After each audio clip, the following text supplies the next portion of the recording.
Hey, Luxter. Can everybody hear me?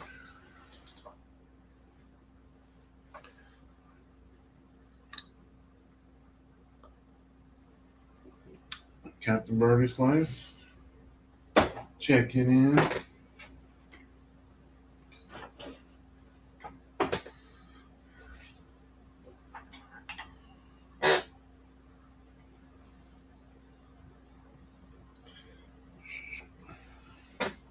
Got my pipe selected for tonight. Got my Ascorti. Got my Edwards Algerian Briar. And I got I have a Rossi here somewhere that I picked out. Yeah, it's back yonder. And my Rossi. How you doing, David? Slinger. Got me some, got some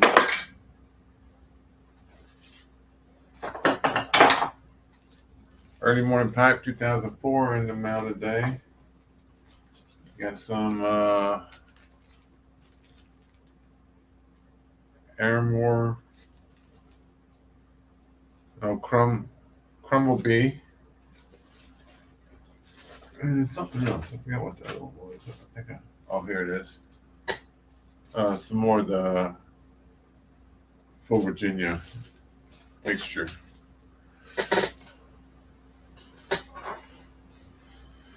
I think I'm gonna start off with some of it. Pretty darn good smoke. Smoking it.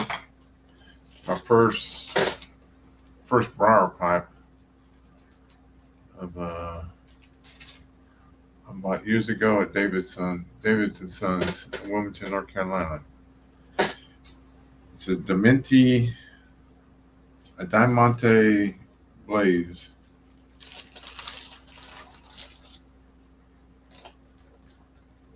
You can still find them every once in a while. Hey, I dig sheet. Nobody popping on today? I don't know if my sound's working or not.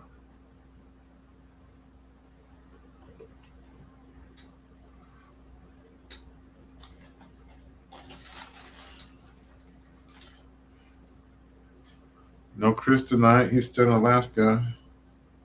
He was hanging out with Jeffries the other night. There's Cactus. Thank you. Thank goodness. What's up, Walt? How's it going, man? Got my first K Woody. Oh, nice. Oh, I like that one. Got that off of eBay. Set me back 50 bucks, but probably worth it. Yeah, I snagged one. Smoke Snacks put one up on his that site he built. On the sale thing, he put one up, and I said, just put that one aside for me. I'm getting it, and some of your tobaccos here in a little bit. Yeah, yes, please. I'll take it. Mm-hmm. I think he wanted like $10 for it. Oh wow, what a bargain! Yeah, that's the problem with eBay now. Is like it's almost impossible to find like deals on certain things. Mm-hmm. So I find certain weird ones. Well, EA carries used to be cheap. They kind of went up a little bit. Weber's went up. I like them Flora pipes. I find them every once in a while. Yep. Any K Woody or Dr. Graybo or any of that kind of stuff, like that's all expensive now. You have a better chance of finding a Dr. Graybo on Facebook Marketplace now for a cheaper price. You know, I've looked on my Facebook Marketplace around here in Phoenix. There is nothing. Really? Yep. I don't know what it is. I don't know if it's like too new of a city, you know?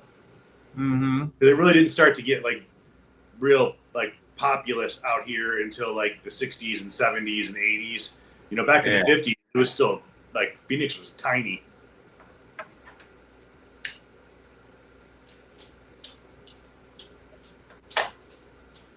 But I'm smoking some of that Matches 860 blend that Donnie sent me. Oh, okay. The Appalachian Custom Mhm. Blend. Yeah, yeah. It's I've had I keep trying to get his stuff, and it's like nearly impossible because it sells out instantaneously. Yeah, and he's already got so many people that buys it. He's getting to where he's gonna start making some just to keep in stock all the time. Yeah, that's what he needs to do. But sometimes you gotta make sure you can sell it all before you make a commitment like that. Yeah, true. But when I opened the tin and I smelled this, I mean, I should have known better because it was, a tribute to matches, but it smelled kind of like Englishy, like crossover. But once I like dumped it out and let it breathe, I was like, oh, that's clearly Burley. Yeah. But it's pretty nice. It's smooth. It definitely has the, the kind of like a codger feel to it. Mhm. Yeah, I think that's what he's going for too.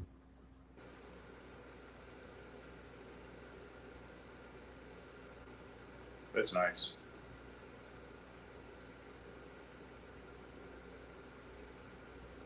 I saw. I don't know if you saw. There's a new limited edition Low Country that came out today. Yeah, I got it. Good job. And It's like all Virginia, all different kinds of Virginias or something. that place in Florida, they dropped the Sutliff Balkan too. I saw that. That's Smoky Bay or Smoky. whatever. No. Oh, my wife's in the chat. Who's in the Okay. chat? My wife, Oh. Tammy. Hi, Walt's wife.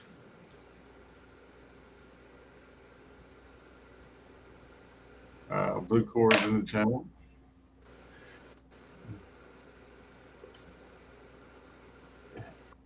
I spent the week just basically trying to smoke up a bunch of stuff that I had bags of and samples of and half-filled jars of it. I did pretty good without opening something new.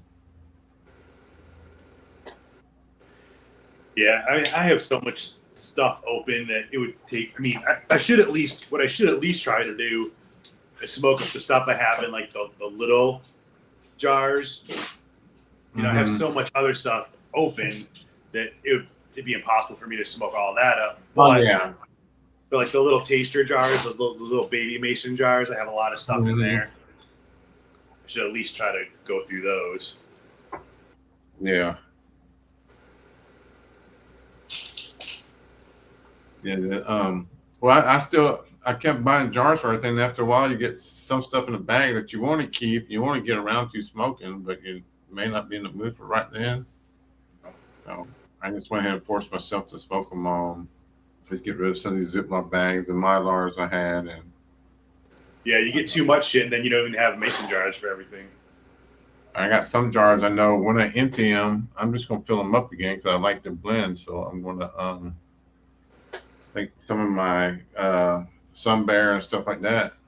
I'm gonna fill them back up. All the JLP's Ziegler stuff, I just fill them back up again. How's it going, Lynx? You're sideways. How you doing? You comfortable sitting like that? I got Your the, landscape? got the camera on the table. Can I adjust it? You're like sideways to us. Yeah, Oh. turn your phone, baby. There you go. There we go. Okay, gotcha. Good night, Tammy. Oh, Chris made it. Yeah, I was telling him, Chris, you got to hang out with Jeffries earlier.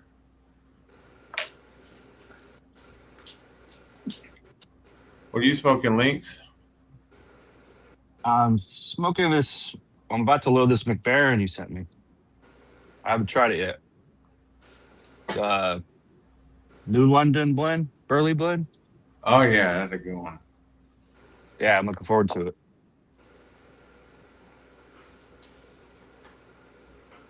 That's what My it name's is. Greg, by the way. You can call me Oh, Greg. Greg. Oh, yeah, I could. Yeah.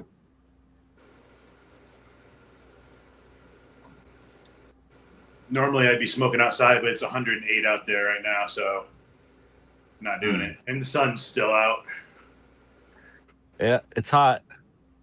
I'll melt in like 5 minutes. Are you facing west, southwest, or something? Your backyard? It faces. Let me see.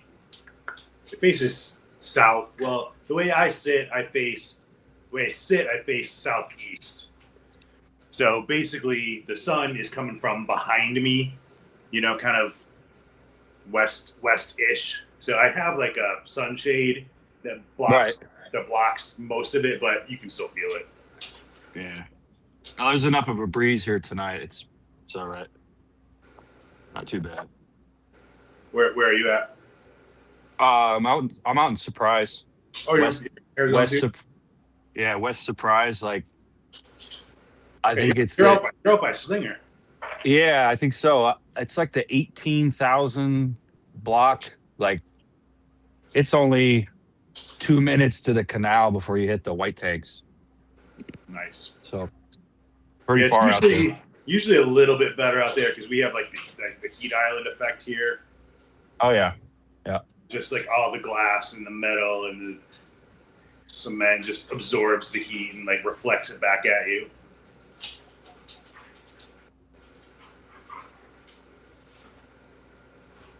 I was outside all day, so I've already sweated it all out. Don't take much. No.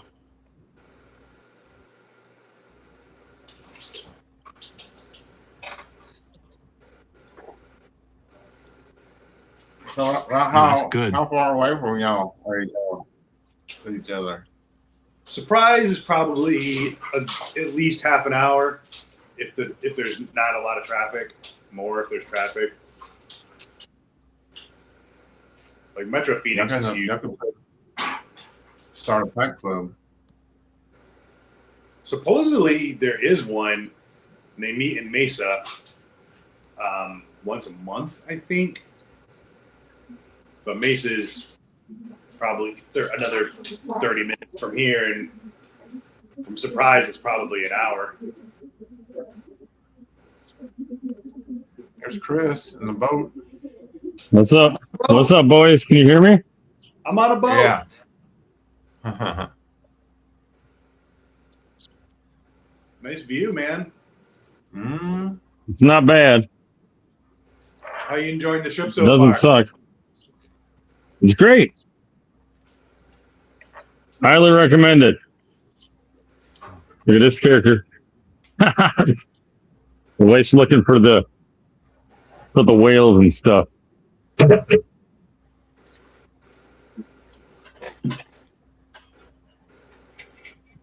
Have you seen any yet?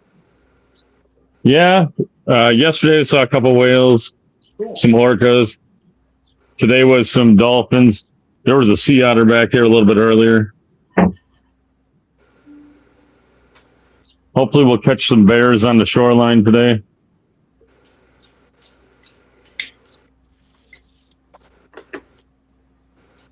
And then off the boat and onto the land portion tomorrow where we'll go drive around and check some stuff out. You're there for 2 weeks? Yes, sir. Awesome. I need a vacation like that. Me too. So how long y'all hit land for? Y'all just hit for like a weekend and get back on and go somewhere else, or how does that work? Yeah, I mean up here on the Alaskan cruise, you pretty much you catch land like every day almost for the most part, except for then you're doing like this right here is like College Fjord cruising, so we'll drive up into a big bay, basically check out the glaciers and stuff like that. But you know, you really only have 2 days where you're like out at sea, as they call it, you know. But then you're in port, like we were in Ketchikan. Ketchikan, we were there for 8 hours. Juneau, we were there for 12 hours. Skagway for 12 hours. You know, and they got like all kinds of. Jeffrey? I saw Jeffrey in Skagway. We hung out for an hour or two, smoked the pipe, took some pictures. Yeah, it's a good time.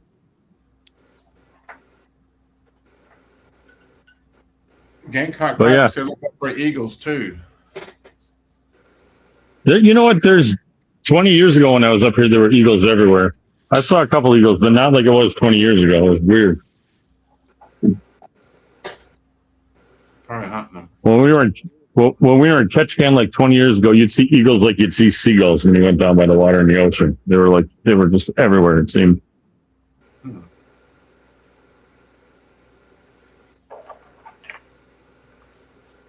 Are you smoking back there?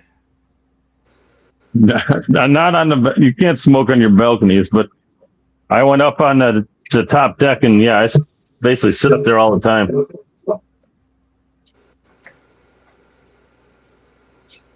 I've had about 4 pipes today so far. Just sitting up there watching this kind of stuff. Mm-hmm. Would you ever get any of the small batch? Which small batch? Or The yes, new I'll one get you that some. just came out today? I got some of it today. No, the Tuesday one. The Midnight Oh, Orchard? I did get some of the Tuesday. Yeah, actually, what was funny was that was Tuesday we were coming into Juneau, and Jeffrey actually talked to me. He's like, oh, he tried to get some from Smoking Bay, and he's like, they're already sold out. And I was like, well, Smoking Pipes still has it. So we both ordered up on Smoking Pipes on Tuesday. Worked out good. Yeah, it actually worked out good. He kind of reminded me because I forgot about it. Yeah. The one today's not small batch, is it? It's a limited release. It said it was limited.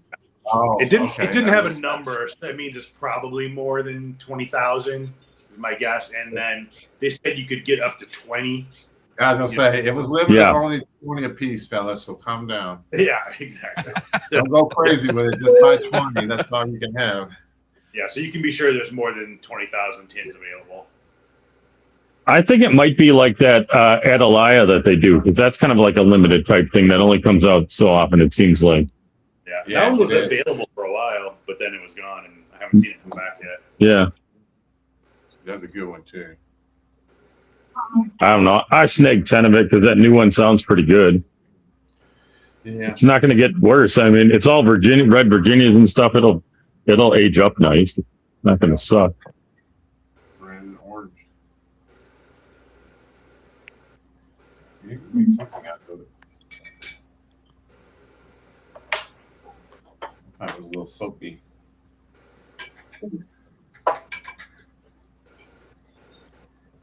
Yeah, What from are you what I looking for a woman? Watch the it. Midnight Orchard, people that have tried it and reviewed it, I think they're saying it's decent. Mm-hmm. I ain't heard nothing bad. Yeah, about that's what I hear too. It's a little fresh from what I've heard from a few reviews, where it needs to kind of just. I mean, it just literally just came out, right? It Right. needs to kind of meld up a little bit, it. Yeah, there's no breathe a overtime. little. But it's definitely not like a, they called it an aromatic, but from all the reviews, it seems like it's not really a true like heavy aromatic by any means. No, he says it's tobacco forward. I think it'll be like that Christmas one. They'd like more like the We Three Kings type of an aromatic, maybe, like a lighter one like that. Exactly. But you don't even call it an aromatic though. Yeah, I ordered 5, but I'm probably gonna wish I ordered more. Yeah. Yeah, I only did 5 too.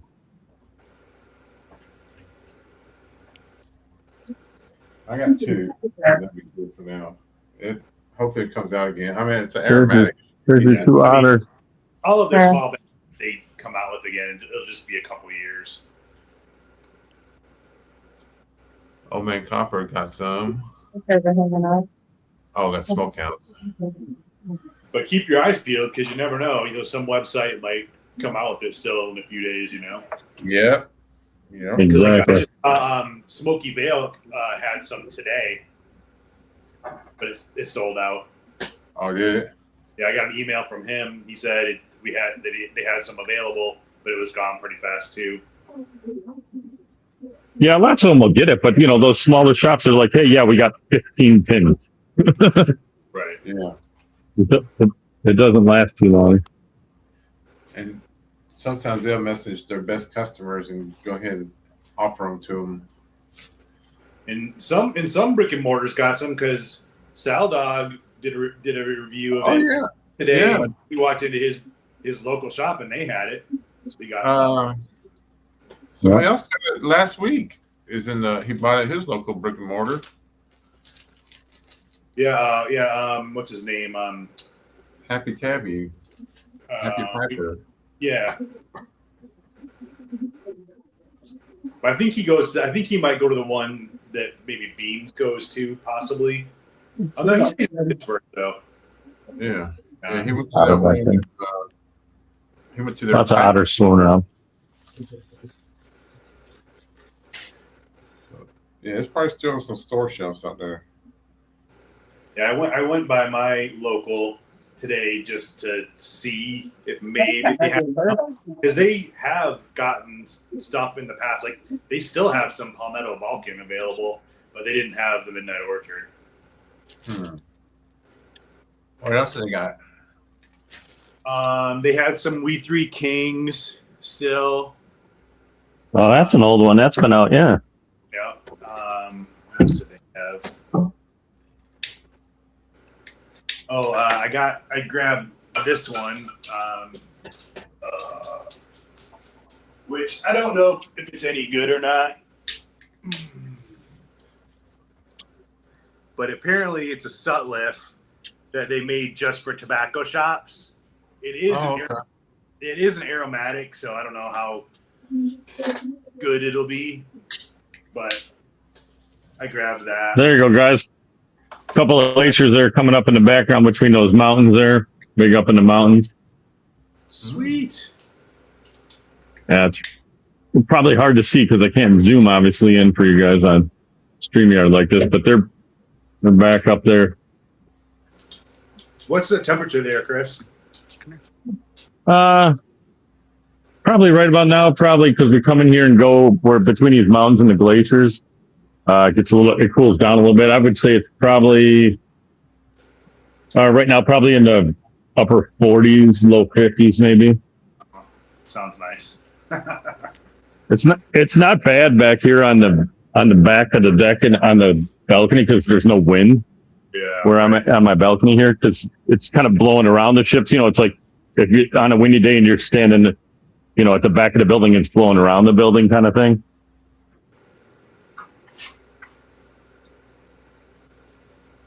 But yeah, not too bad. No polar bear yet. Looking for some. Little island action. Mm-hmm. Yeah, did you see Nova Pipes has got Donald Breyer. He's got some of Steve's pipes now. He's carrying some of his stuff like on online too. He got some expensive pipes. Who's carrying it, Chris? But Nova Pipes into. Oh, nice. Okay.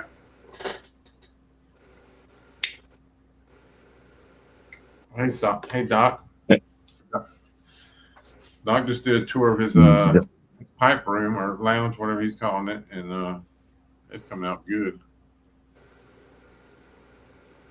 I know that has 2 balconies on it.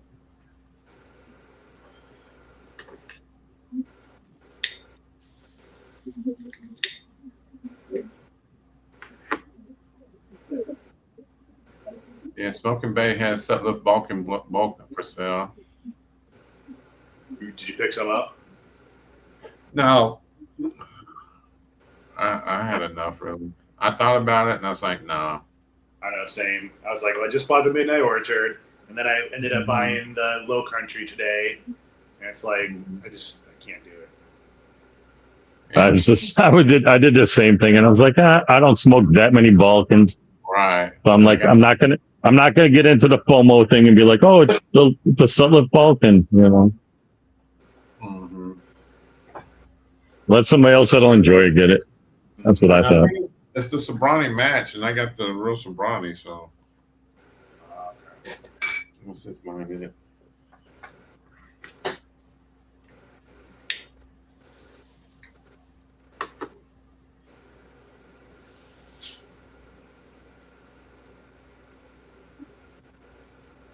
I'm surprised. This working out. This works out actually pretty good. The internet's not the worst thing on these dang chips. It's pretty crazy. Yeah, I'm surprised.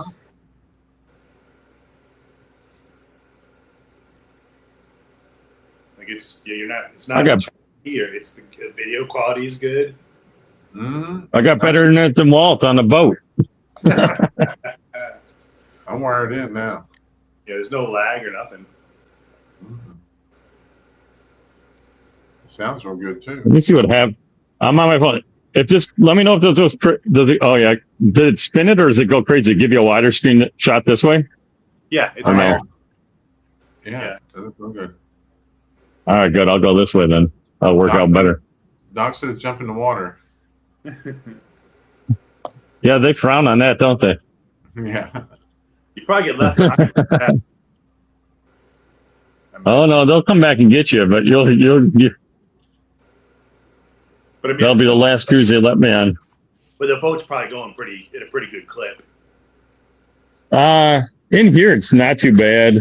Usually kind of wide open. They ran about 17, 18 knots. It's not. Okay. I think we might have got up to 20 on this cruise, so it's not super. They don't go super fast, but it's a big boat. I'll tell you that. City There's on 4,100 people on it. And that's just passengers, not crew and staff. Wow. Yeah. Watch out for the hantavirus. Couple of little ice chunks over there. Nothing major. Probably don't even show up.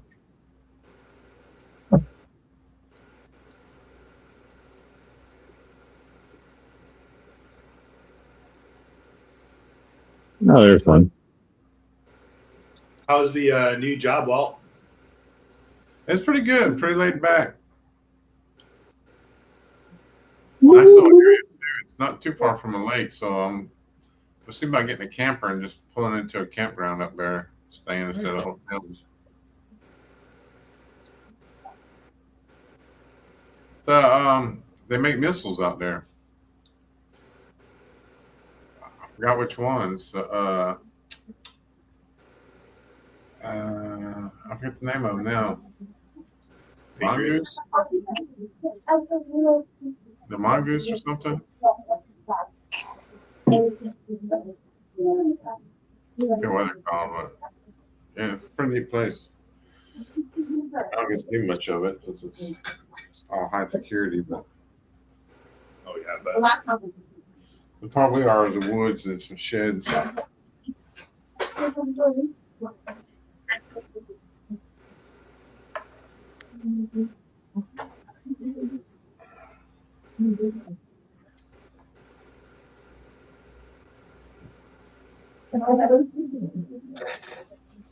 pipe had a bad flavor in it, so I had to switch over to the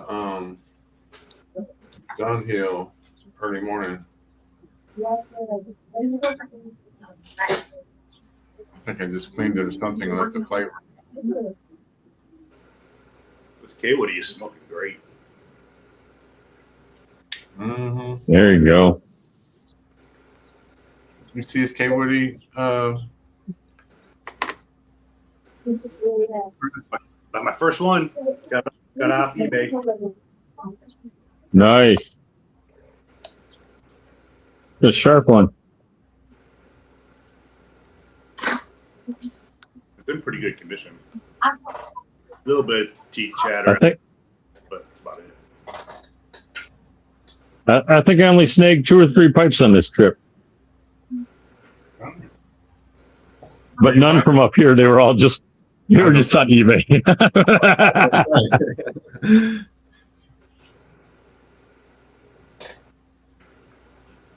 There's no tobacco to be found up here. On the boat or when you get up, when you disembark? Oh, when you get off, I mean, you might be able to find some cigarettes. You want to go to a frickin' weed shop, though, they got those. Gamecock Piper said we did the NCL Encore last year, back of the boat suite. Alaska Distillery excursion was pretty good. Yep. That's the boat Jeffrey's on, is the Encore. Hmm. Slinger said, "Walk the plank." Yeah. And the plank down.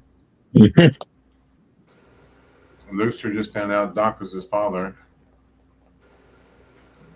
There's the fantail for Doc. That's what we got. For all them sailors in the chat. There's only one, I think.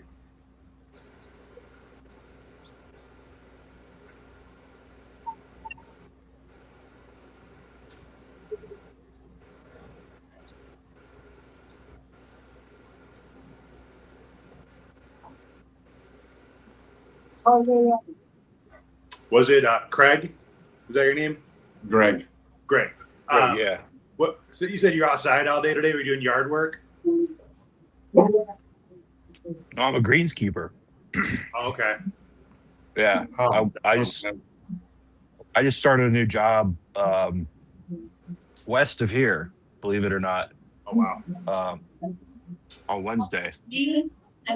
So yeah, we start at 5 to 1.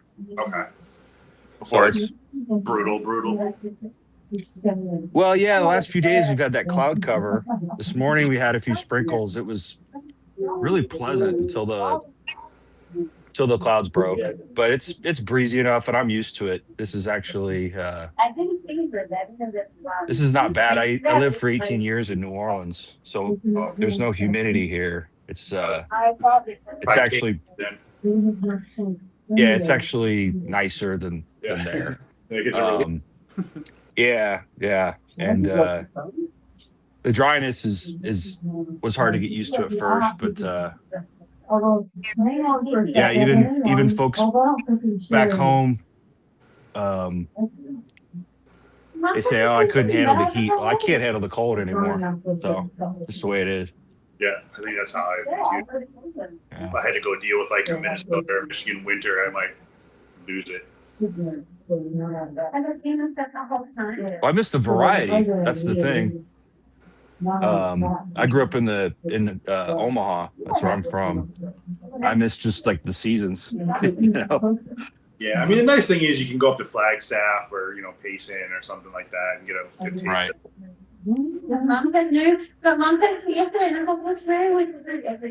Yeah, you can go just an hour or so and you're up several more thousand feet. That's quite a difference.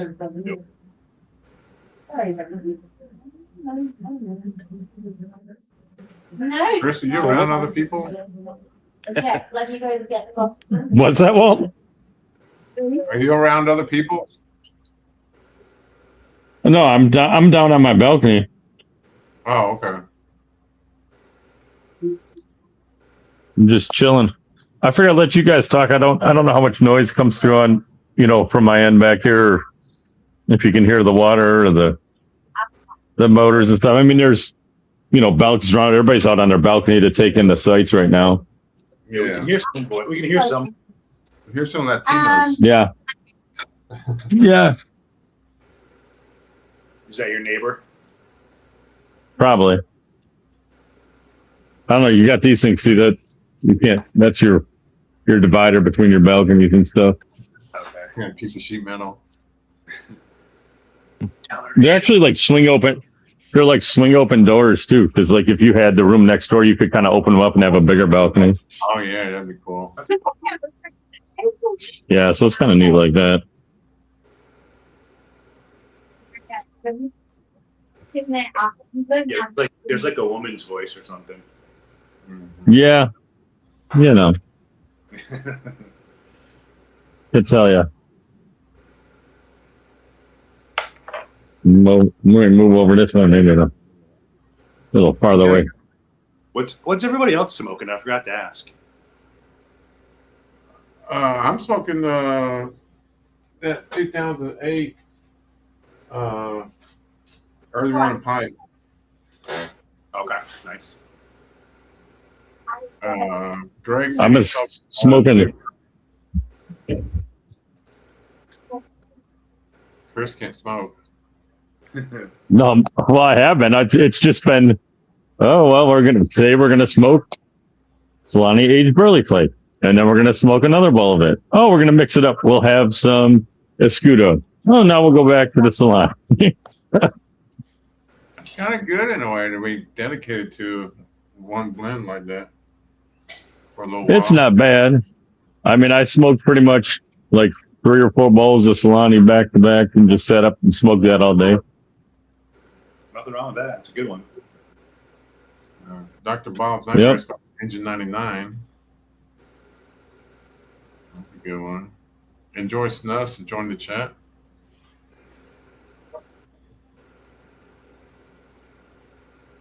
The snooze monster is in the chat. Mm-hmm.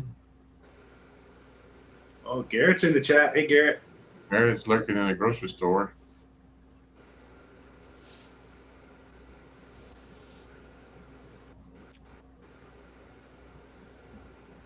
I'm sure everybody on here has already checked it out, but if you haven't, Garrett's website, tobaccoestates.com. Yes.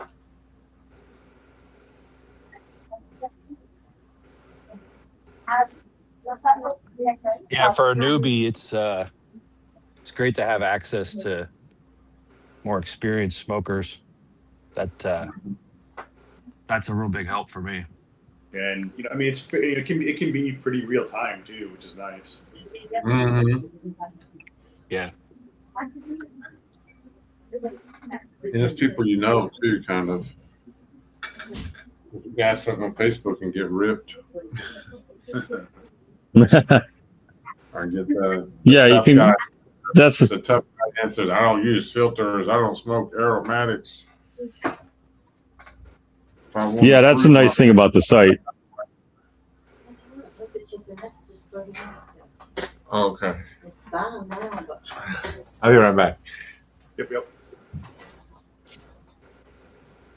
So I got to ask you, what brick and mortar did you go to here in Phoenix? It's called Cigar Inn. It's on Okay. 16th Street in Osborne. It's Central Phoenix. Oh, okay. It's pretty good. Yeah, it's they're very pipe friendly. And the other one it's too far for me. I don't ever go there. It's called Stag Tobacco. It's up in Scottsdale, like North Scottsdale. I don't know if that'd be closer to you or not, but they have a lot of pipe tobacco there too. But Cigar Inn, they're very cool about letting you like smoke your pipe in there and stuff, and which is awesome. Yeah, my first brick and mortar was Stag. I ordered 4 tins online before I even had a pipe. So the next day I went over there, and I've been back once, and they set me up pretty good. I got a Peterson behind me, and I bought a few tins there. They called me for the midnight release. Oh, that's nice. Yeah, I put my name in on the list, and they called me to let me know, but I'm not gonna drive over there for it's a good 50 minutes. Right. So I want to try just to check out another place because there's so few here. Yeah, Cigar Inn is I mean, they don't have a huge variety, but they're real friendly, and they do have some stuff that other places don't have.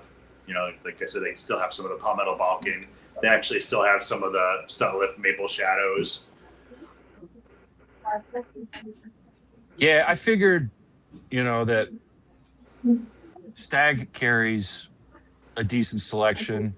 But if I'm going to make that trip, I'm probably just going to go there to try to find an estate. Because I can just get, You gotta make that trip and you got to make that trip and grab those Maple Shadows. It'll pay for many more trips if you put it on Tinbid. Oh, They do. Okay. I mean, they do. They know that it's it's not available anymore, so they have the price jacked up a little bit, like more than Okay. what it originally retailed for. I didn't look at the price because I already have some, but like the Palmetto Balkan, I think they're for 70. Yeah.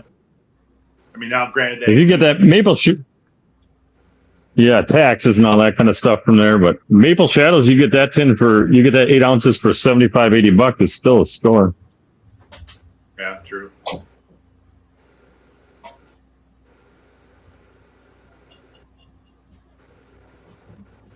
Yeah, they were helpful. I just want to explore a little bit more. I walked in there and had a limit to how much I was going to spend, and opened a couple tins, sat down and smoked them right there, and was about to leave, and I had a few more dollars, and I had them give me a cigar, which I hadn't really done before. So yeah, they're friendly, but like I said, I just want to check other places out. So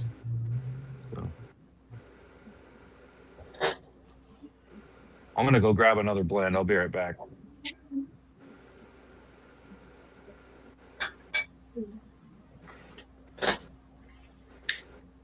When do you head back, Chris? One more week? Yeah, we fly out on the 5th of July.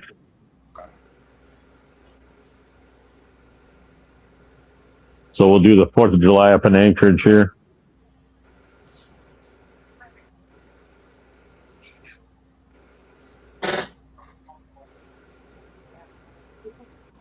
Problem is the only time I'm in Anchorage is going to be coming in late on the 3rd. Then there's the 4th and the 5th. Well, the 5th is a Monday, and the only good tobacco shop, pipe shop that's in Anchorage is usually closed on Mondays. And I'm going to guess they'll probably be closed on the 4th of July, but I'd like to check them out. They've been around for a long time up here. What's the name of it? I think I've heard of it. It's like G&P tobacco or G&P pipe shop or tobacco and pipes or something like that. Oh, okay.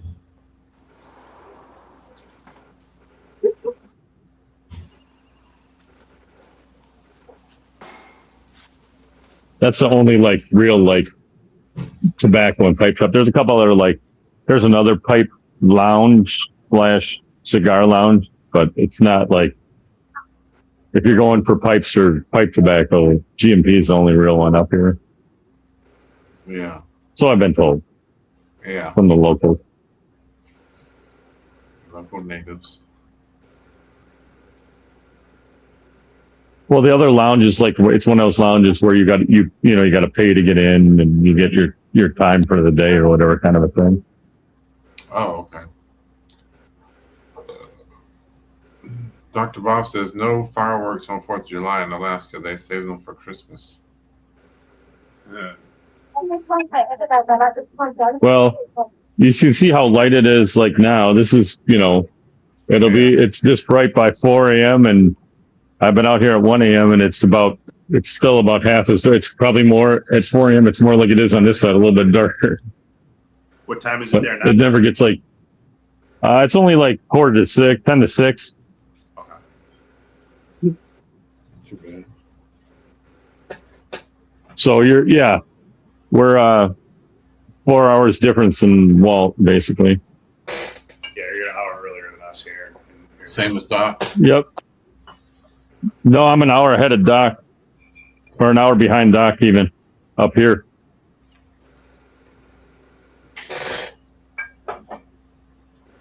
Because we're on Alaska time or whatever it is. They're Pacific and then whatever Alaskan or Hawaiian or whatever the heck, I don't know. Yeah. What you switching up to, Greg? Some of Walt's early morning. Nice. Mm-hmm. I didn't know what to call that one, so I just What's that? yeah. I didn't know what to call that one, so I just threw that on there. It's Yeah, basically Burley Latakia. The clever Walt names were cracking me up. The Walt names are always good, yeah. I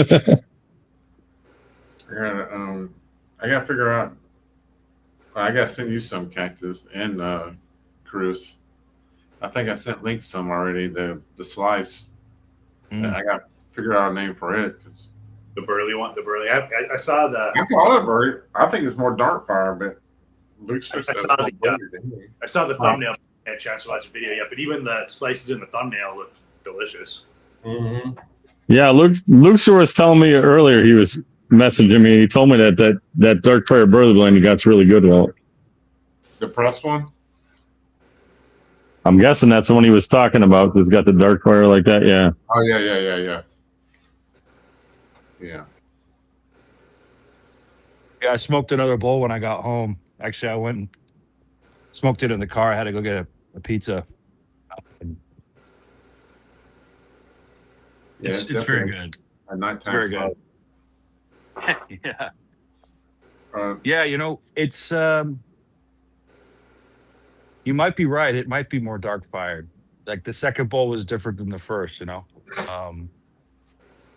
yeah, Lucifer said that too. That he got like puffs of different flavors throughout it. Yeah, definitely. There was times where A pocket. I was getting the molasses and then it would switch to the Virginias Mm-hmm. and then the dark fire would take, back and forth. Is I guess that's the cut, isn't it? It's more of a thicker slice. I guess this way it was pressed and how it worked out. Happy accident. It wasn't planned. Like I was. No, it was planned, Walt. Walt, you meant to do it that way, Walt. You're the master blender, Walt. It was all planned, brother. All right. Yeah. I won't do it again. Well, if it changes that much, find something with a big wide bowl and give it a try that way and see how it tastes too. Find a big pot pipe, something with a good, yeah. Yeah. Okay. What he had with the big bowl in it. I'll tell you what, I tend to be a fast smoker, so like my bowl will heat up pretty fast. This one is not really heated up at all. I'm very surprised. And that's a fully intact stinger on that one you got there, Cactus? Yep, 4-hole stinger. Yeah. Nice. I mean the walls on the rim aren't super thick, but it's it's warm-ish, but like it is not hot. Urban Herman said call it Carolina slices. League says he likes the Simpson blend. Yeah, I made notes too, but for some reason it's hard to measure stuff exactly when you're making it again. Because the moisture content changes the way the cut changes how much is actually in there, weird stuff like that. So when you said you stoved it, right? Yeah. Were you drying it out? No, I didn't really stove it. I more like toasted it, but I didn't like how it felt after I took it out of the press. It was still mushy and a little spongy, so I put it in foil and put it in the oven for about 6 hours. Okay. And darkened it. And it kind of like caramelized the sugars and all that a little bit more. I try to get a little bit sweeter. Okay. I just And then I press put it in it. I put it in a jar and felt the same way, like it was still had some moisture to it. And last night I just left the jar open, and so I didn't know if that's what you do or not. So. The one I made. Yeah. Uh-huh.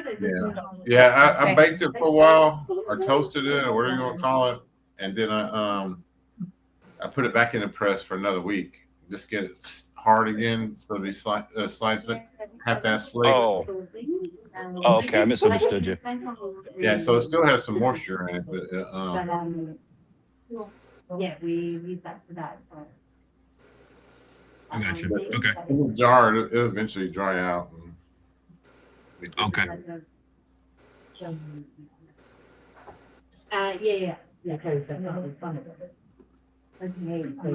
So before I forget, what is Midnight Yard? Midnight Yard. Hmm. That's all dark stuff. That's it's got broom, cigar leaf in it, stove Virginia's in it. It's got dark fire in it.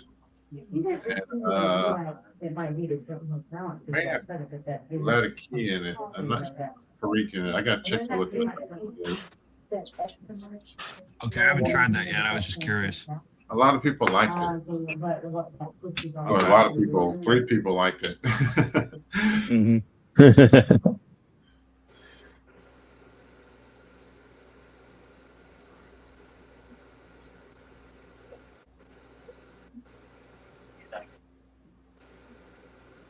Well, I appreciate you sending the variety. That McBaron's was really good. Yeah, that's a hard one to find at a decent price. Even when it was out, it was hard to find. They finally re-released it in 22. Don't give all that away, Walt. You better bring some of that to Columbus for me to smoke. I will. I sent Luster a brand new tin of it to open up for us. Nice. I got some jarred up too.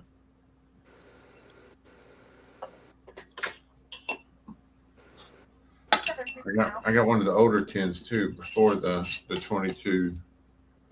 I'm gonna try some smoke some more of Bee Frog's Zen Garden. Oh, that's a good one. Yeah. Ain't that the kind of a lemony one? It's got like a little bit of like I think it's like a little bit of a citrus, but sometimes you pay attention, maybe a little citrus honey to it sometimes. Yeah.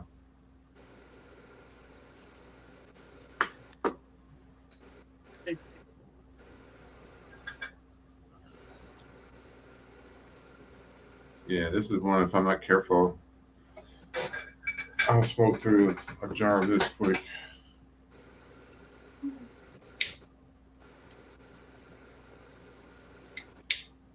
Bunch of little ice chips over there.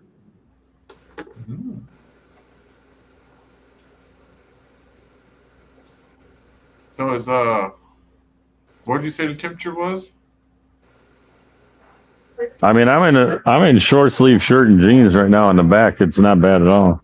Up top though, I put a hoodie on and a knit hat just because of the wind when you're moving. But it's probably about like 50 degrees.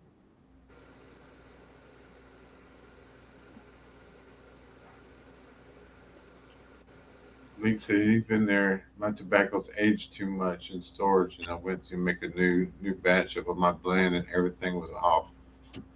Yeah, I done that and trying to change some of it. Bad thing is one of them I need more J. Paul Burley for. And order some Peterson Irish flakes. I really liked it, the Sterling flake. I want to see how they compare. Another good one, if you like the Irish flake, is I was telling Lukester the other night, it's like the Bo Kentucky is if you have any Hearth and Homes Smoky Mountains.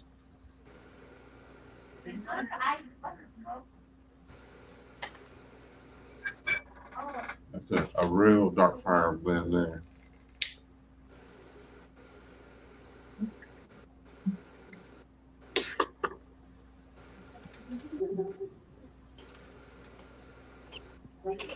Most stacks since 83 where he's at, and 58 where David's at.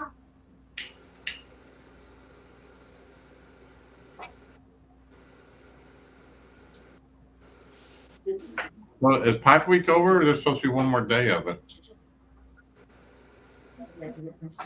Yeah, I think tomorrow's the last day. Oh, okay. Supposed to be a week, I think, and Oh, I thought. Sunday was day one, right? Mm-hmm. I think. Wait, yeah. Oh, yeah. It's busy in the season, especially when you start getting. 69 in LA.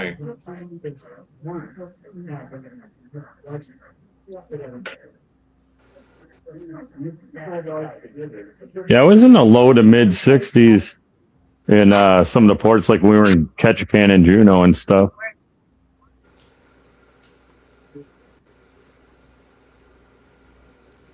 Not is it like windy or anything, or just still, or No, it's not too bad. It's never been like super windy.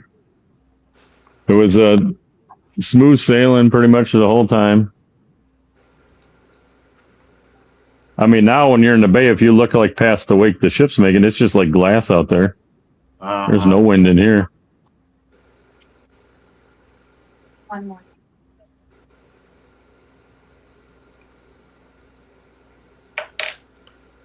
Well, that's like a pretty cool little trip. I just hate the plane ride over there. Plane ride's the worst part. Yeah. Did you have to get on a little puddle jumper? No, I flew from Chicago right to Vancouver. Oh, okay. It was about 4.5 hours. So it wasn't too bad. Yeah.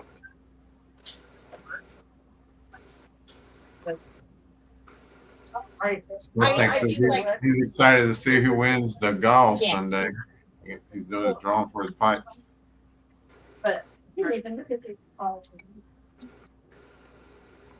And probably Carrie or probably Cactus.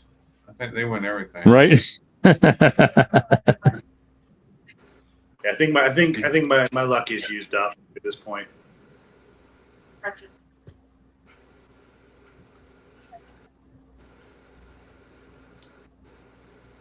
Oh, Lisa say he's on a roll, so it puts on him in too. Yeah, he's doing some too.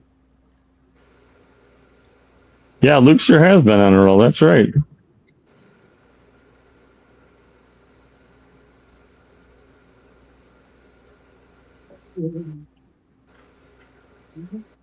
Oh yeah, Luke's doing that strange. Oh, there you go. There's a little sea lion sitting on the iceberg down there. Probably can't see him, but he's just sitting there floating on a chunk of ice. You better be careful. He's gonna get eaten by a orca. Mm-hmm. Hey, man, I would love to see something come flop that thing over right now. You see him? He's right there sitting on the...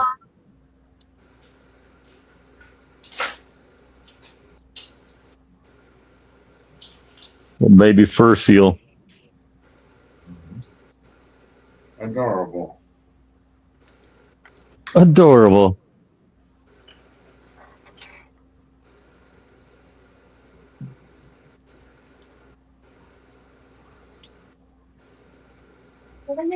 Sorry, baby. One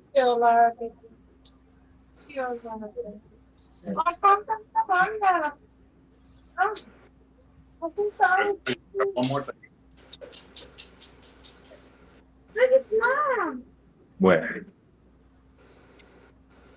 It's far, but you can see it from here. All right, y'all. You're going to have to entertain yourself. I'm going to go to dinner, and I'm going to go look for some more bear in the shoreline here. So, All right, man. you guys Have a good time, Chris. Yep, you guys have a good one. We'll catch y'all later. All right.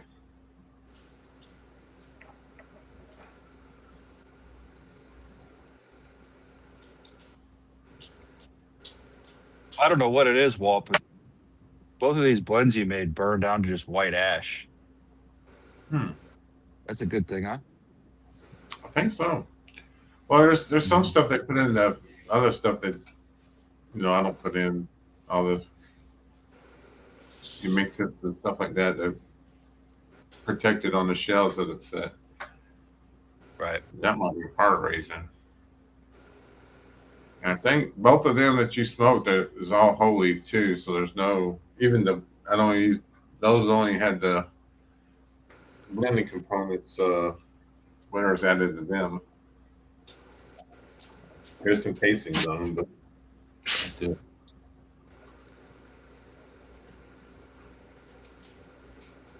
Well, that Hampton House I smoked today at work.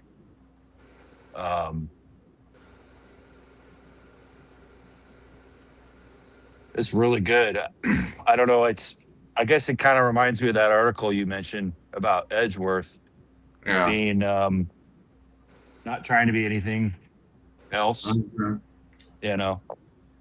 Um, Yeah, that's made by Joe Hampton. He's got several good blends.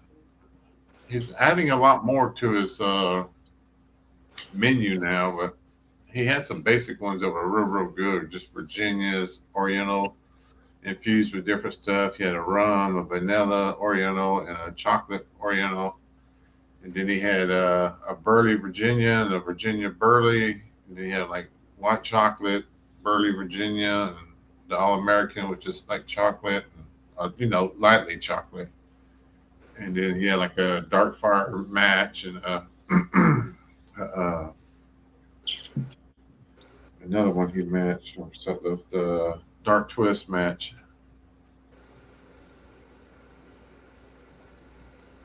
well, that was the first one I could really taste like that cocoa note. Yeah, he did good. Like with it was there. It wasn't over the top. Mhm.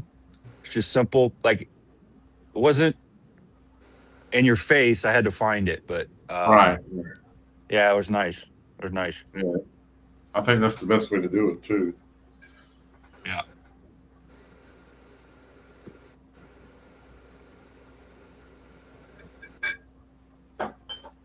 Yeah, I got more of his if you want to try any more of them. He's got some good Englishes. He's got one called Sasquatch that's real good, and he's got one stout. It's a heavy Latakia one. Okay. I'll probably just have to get some myself because that wasn't enough for me. Okay. Yeah.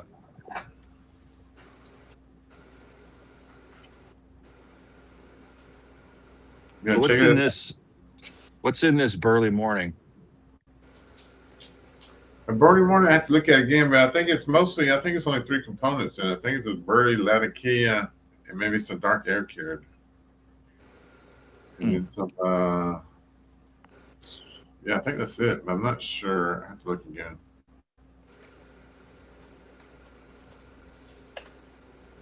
There's one I could make easy without, because there's no casings or nothing on it. That's just straight tobacco. If it's moist, it's just distilled water on it. Right. Yeah, that one's gonna burn down to a white ash for sure. Oh yeah.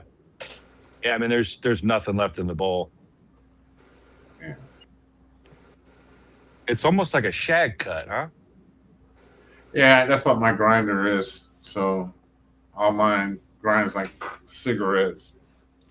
That's why I'm Okay. doing more plugs now, so I don't have to worry about cutting it until I get about $200 to buy just a grinder with. To do the pipe size stuff. Buy what? Tobacco grinder, not grinder, shredder. So you don't have to do it all by hand. Yeah, the one I have is a real fine, almost like a Five Brothers type shred. I don't know if you can see this, but I don't know if you can see this, but it's really Yeah, it's real thin. it's really fine. Mm-hmm. I mean, it's like delicate, you know. Cigarette tobacco. That makes sense now. Yeah. Yeah, it's like probably a cigarette shredder. I mean, it loads easy. I don't have any problems with it. Yeah, pack it a little tight. It does pretty good. Yeah. And my dog wants me to take her outside, so I'm gonna go brave the heat. Let's find out how this works. All right. Stay in the shade. Come, I'm bringing you with me. Yeah, we haven't saw the dog today.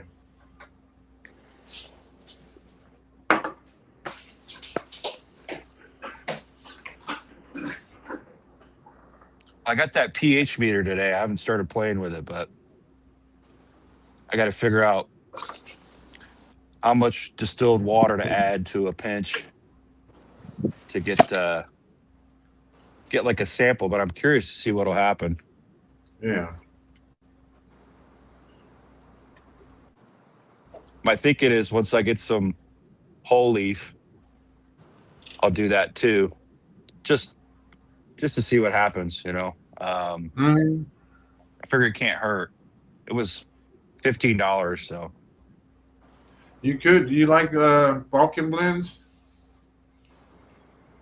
I haven't tried any. Not that I know of. A good start would be. I've done it in Dose of Dad in Canada. He's done this the Balkan tradition that they put out. It's like $70, and they just Oh, send the you the kit? whole kit. Yeah, and just put it Yeah. together and make the whole Balkan blend. And, all right, So- I got some. So whole leaf won't ship to me. Oh, really? Why not? They ship Best to I can Canada. figure. Yeah, the best I can figure is because of the laws here in Arizona. They don't want to take a chance. Yeah, the best I can figure is because of the laws here in Arizona. Feeding back so long. They don't want to take a chance. Yeah, the best I can figure is because of the laws here in Arizona. Hey guys. Hey, son, I'll turn your YouTube off. Yeah, the best I can figure is because of the laws here. There you go. That's more like it. Sorry, trying to figure out this new platform. Mhm. We were talking about your review of Midnight Orchard earlier. You liked it, huh? Oh man, dude, it's so good. I don't like aromatics, so I was worried about it, but it is not very heavy top at all, and it tastes, I don't know, like oranges to me when you Oh, really? retro hell. So I like it. Nice. Trying to figure out how to make my screen larger. Sorry. Tell me if you do, because I can't do it either. That was the wrong button. Whatever you press wasn't the right one. Yeah, but before I forget, on that note, leaf only will ship to me. Okay. So I guess I'm a little limited in terms of variety, but we'll see. Yeah. I mean, I think they'd get me started for sure. But they have better stuff anyways. Leaf Really? only, Okay. Total Leaf and Leaf Only has some real good stuff. They have Okay. Total Leaf too. But Okay, the good. Bad Thank you. stuff is cheaper at Whole Leaf. Where it is.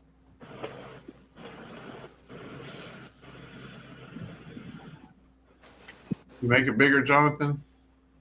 Well, no, I don't know. I'm not signed up for this app. I'm wondering if that's why I'm not able to make it.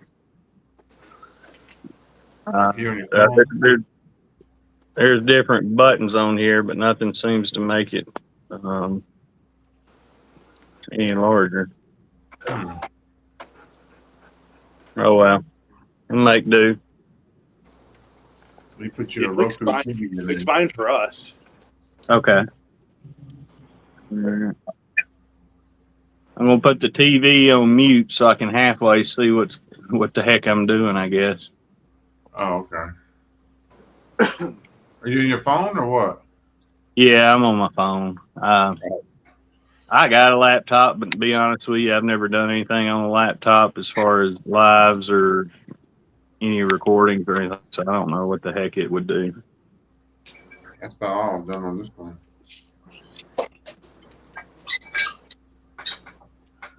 There's So the I'm only one- coming to the game late tonight. What are y'all smoking? I just finished some Tim Byron's Beef Frog Zen Garden. I just loaded up some Blockade Runner. Mhm. I'm smoking one of Walt's blends called Burly Morning. Okay. Smoke Burly Morning. So you could have called it Walter Morning. Yeah. Yeah, that might be the new name. Yeah, I thought with that name there'd be Perique in it, but It might be. I have to go back and look. I hadn't smoked that one in a while. So I thought I finished one of your blends earlier. I forget the name of it though. You know, the more mine sit, the better they get. I've discovered, because I'm bad about making a blend and going straight back into it as soon as I make it and not letting it sit long enough.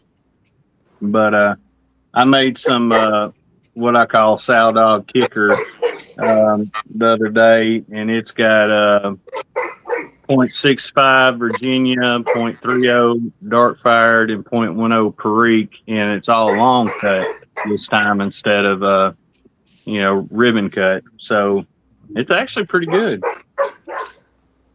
Sounds like it. A midnight run. That's why I just finished off. Midnight run, okay. Let me see what I had in midnight run. Have to look at my notes. I think Burley Perique maybe. It was stupid simple. It's 50% burley and 50% dark fired is all it is. Oh, okay. That one's just stupid easy. Too easy.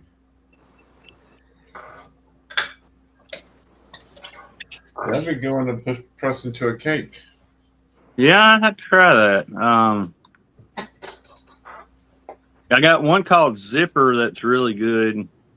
It's 60 burley, 15 red Virginia, 14 Perique, and 11 dark fired.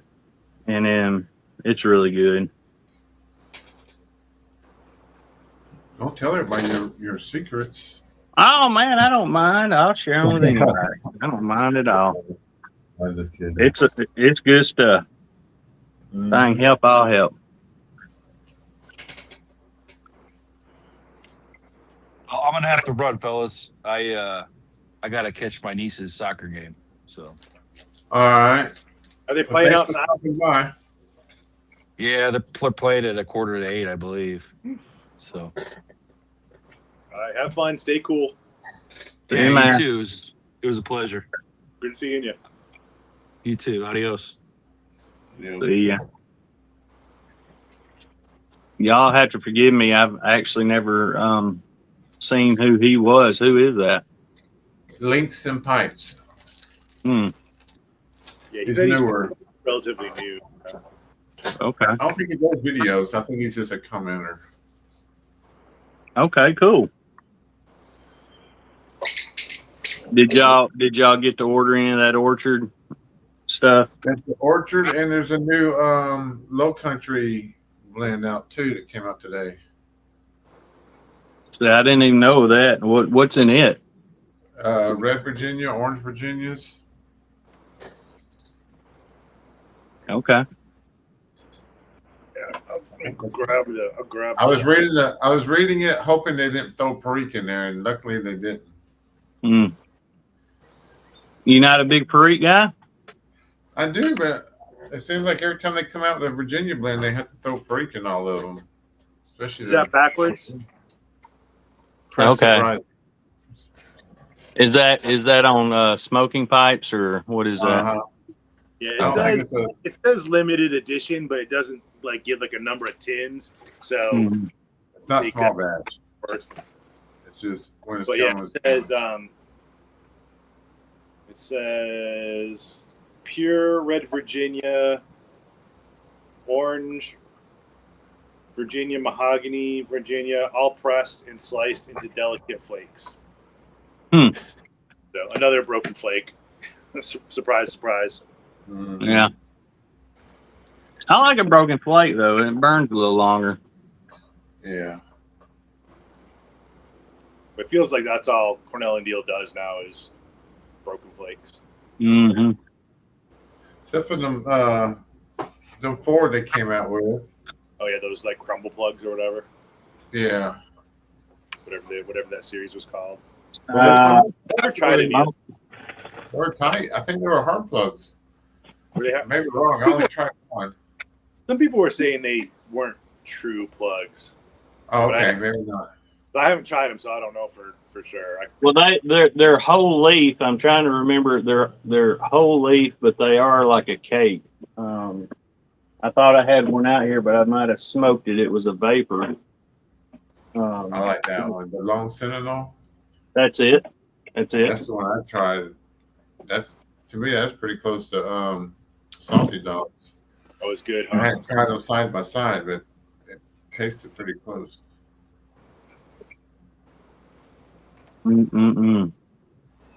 What time is it where y'all are at?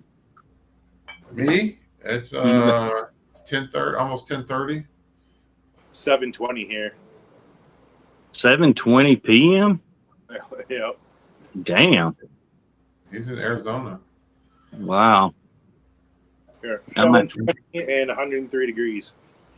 Oh my gosh. And I thought my 90 degrees was hot. But you guys got the humidity though, huh? Oh man, we got humidity. It's horrible. Yeah, it's like sauna. I think I can handle that. Yeah, I've heard out west that the heat is totally different. No humidity, and you can tolerate it a little better. But I think so. I don't know. I've never been out far west. Got this little mister thingy here. So it's just like a little thing that goes on your hose and like sprays like a little fine mist. A mist. Oh yeah. And it like cool. It does cool things down because like the humidity is so low, that it's the having a little moisture in the air brings the temperature right here down just a smidge. You Okay. gotta show Jonathan your K Woody too. He'd like that.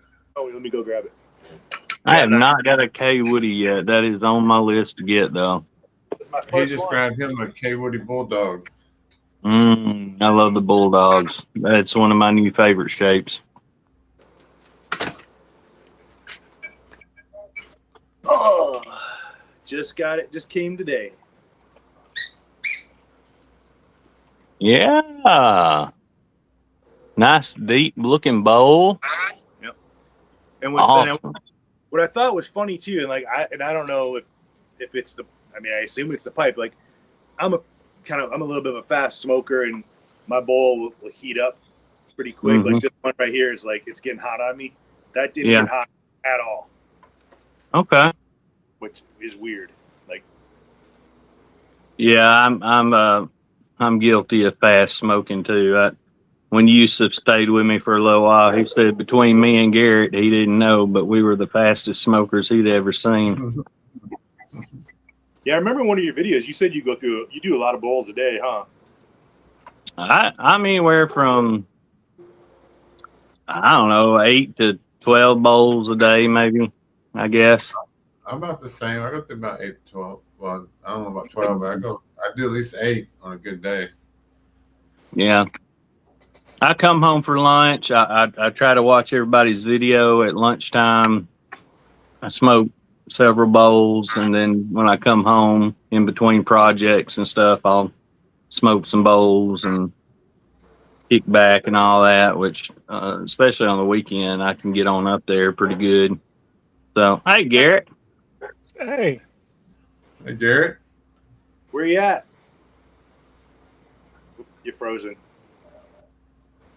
Flow Rider. Hey, Tom. You in Florida? got all my groceries put away. Yeah, been listening to everybody. All right. Thought I'd bring out my snuff for Slinger. There you go. Got the Ooh, You can get them all excited. I'm gonna send him some too. I got some I'm gonna send him. Somebody sent me a bunch of it. And I'm never gonna snuff it all, so I'm gonna send Slinger some since he likes it. If you've got too much, and I'll pay for the shipping, I'll get some from you or buy it from you, either one, because I've been meaning to buy some. Lord have mercy, I done forgot his name. David G. I tried some for the first time with David G when he came to Huntsville a month or so ago, and he taught me how to use it. and it was some good stuff. I got a big old pack of something called Bernard's Virginia stuff. Okay.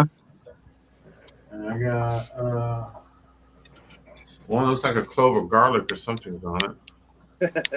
Now, did that come? I'm assuming all this came from overseas, or No, somebody sent it to me in a trade. They threw a bunch of extra stuff in there. oh, okay.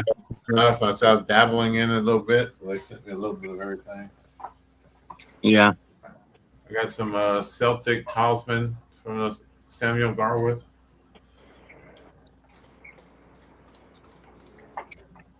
I tried one of those. He let me try one of those of Samuel Garwood, but I don't remember what it was. And one was sangria. I don't remember who made it. It was old. It was so good. I got an old one up there called. Let me grab it. Gary, did you sniff it right out of the tin? Yep. How do you do that without getting too much? The Samuel Gawith ones they just got a little tiny opening, and I just take little breaths, get the hit I want, and go on. Okay. I got an old Superior. Wow. Yeah. That's old.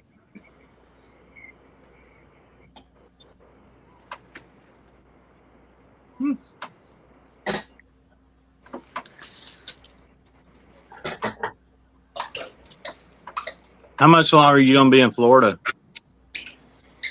That's up to the lawyers. I don't know. I was supposed to be out of here 3 weeks ago. Why can't they get it together down there, man?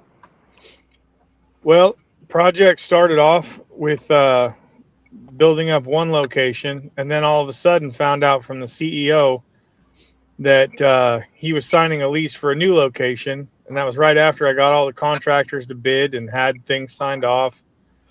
So we had to cancel all that, get into the new one, get new bids, and now the lawyers can't agree on final terminology, and I can't turn anyone loose until we have access to the building and I have my side of things handled.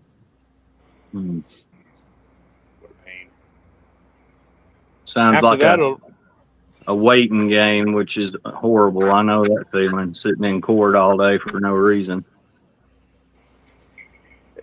it's a little more comfortable than court because I can sit in my hotel room and come out to this rental car and smoke.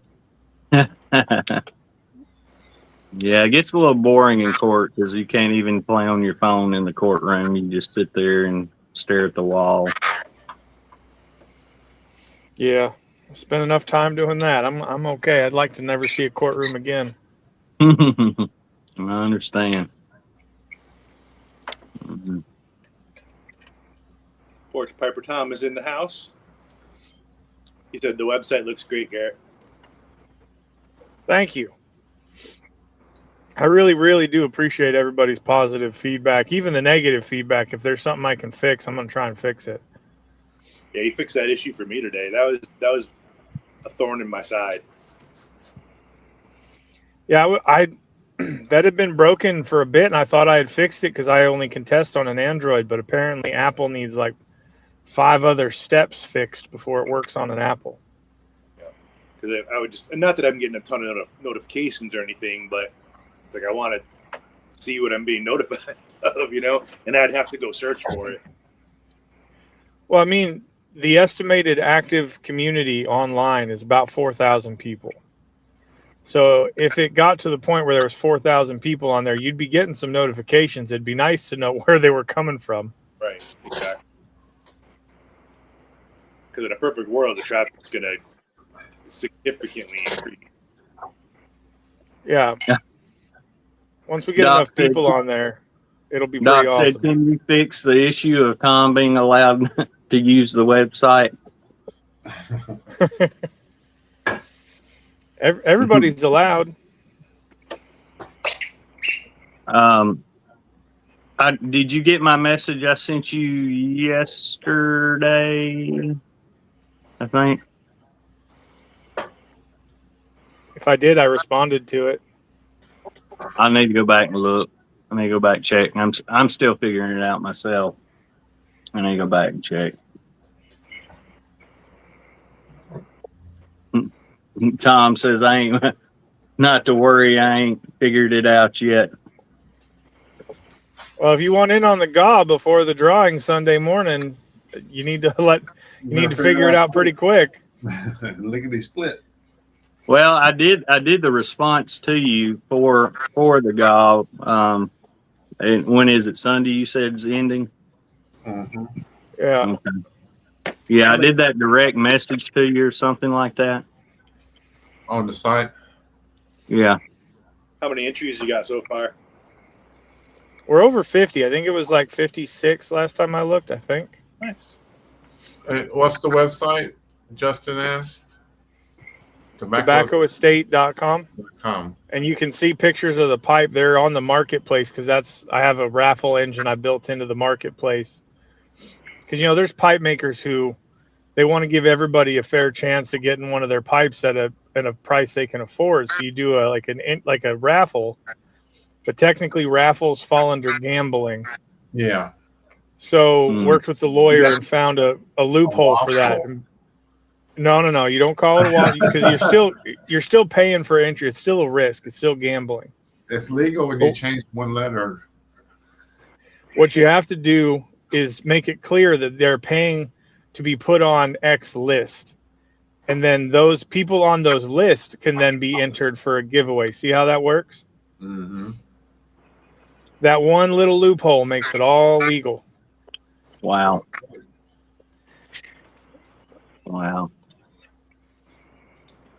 But figuring stuff out like that with the lawyer is what costs so much.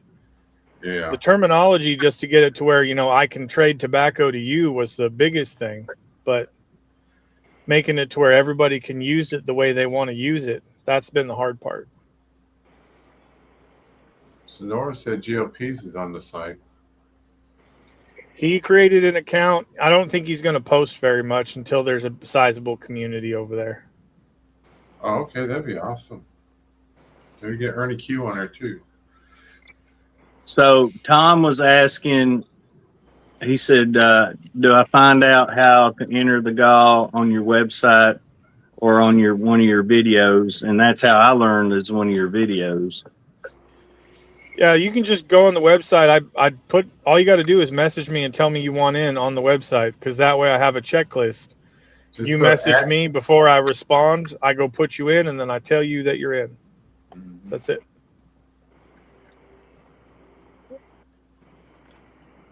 I don't have to keep track of nothing. I don't have to look for comments and who did what and none of the extra stuff because if you guys have done giveaways on YouTube, that's a bit of a pain in the rear. It's a lot of work.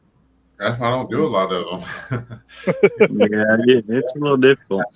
People are commenting, they're acting like they're in, but they're not saying they're in. So should I give them benefit of the doubt or just make it easier on myself and say no? Well, I have to ask people, like sometimes they've made comments. I'm like, are you, want yes. to be in on this or? Well, and then they never respond. Right. So you're not in then. I got to be honest. Sometimes I'm one of those people. YouTube has muted so many of my notifications. Oh man, I had 6 to 8 get strike today for over 18. They did one a few days ago, and then today they just hit like 8 of them all of a sudden. Like I was on the radar. I had no idea till today that Cactus had done any Pipe Week videos. Yeah, you did 6 of them, I think. Yeah, I got on there. I was like, what the heck? And I have the notifications turned on and everything, but I got nothing. Yeah, isn't that weird how they just don't they don't want you to see any pipe content? Half the time I don't get notified when people's made comments to my videos. I just have to go back to my videos and double check them so I'm not missing people. Yeah. Dang.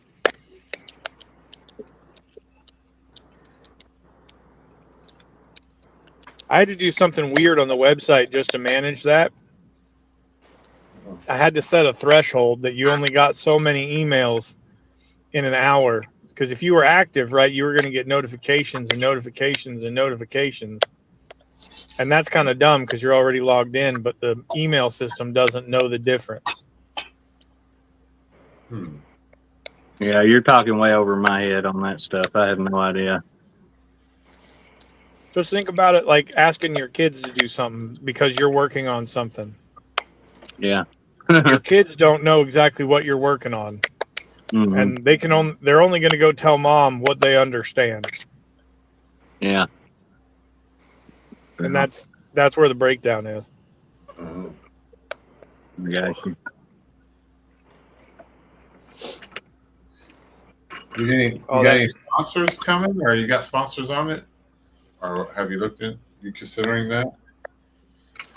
I built in an ad platform if we ever get that big, but right now the only ads that are running are for Pipe Tool because the fellow who runs that helped me with a lot of the aesthetic improvements that I've done since the website went live. He's a web designer, so he worked with me. So he's gonna put ads on there for him because that's the best thank you I can give. Oh yeah. Also, his website's pretty cool. It does some pretty cool stuff. Is it the guy on Instagram whose name's Pipe Tool or somebody else?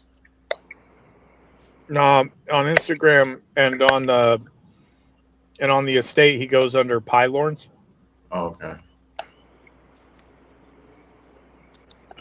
He's down in Texas. I'm using your camper today, Jonathan. Oh, great. I'm glad it's getting some use. All right, so I already smoked one bowl through this K Woody today. I'm gonna do another one. See how it holds up. It's my first K Woody, Garrett.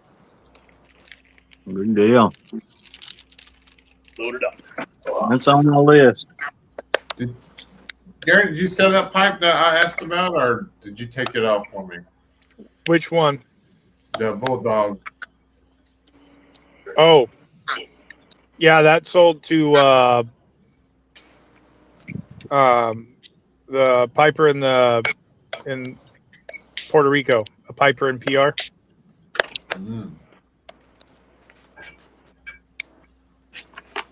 You got one on there that I'm trying to figure out if I get the funding for. You got I think it's a Roma Lucite 320 KS 7L. Nobody said anything about it. I'm thinking about it. Because I love 320s, which I'm smoking right now, and that Roma Lucite, I love it because I won one and Ed's Armchair Piper. I can't see the model number on it right now, but it's kind of a pipe. But man, that Roma Lucite is awesome looking. I like them. I have one other Roma Lucite that I'm not going to let go of because I actually won it in a Stumbo gathering, and it's the Matches 860 edition 673 Roma Lucite. Okay. And that one's it actually says like Friday Savinelli on it, and that one's not going anywhere. Armchair just gave Jess Piper one of those. Nice gift to get. And you got yours from Tumbo. Yeah, it is. Way.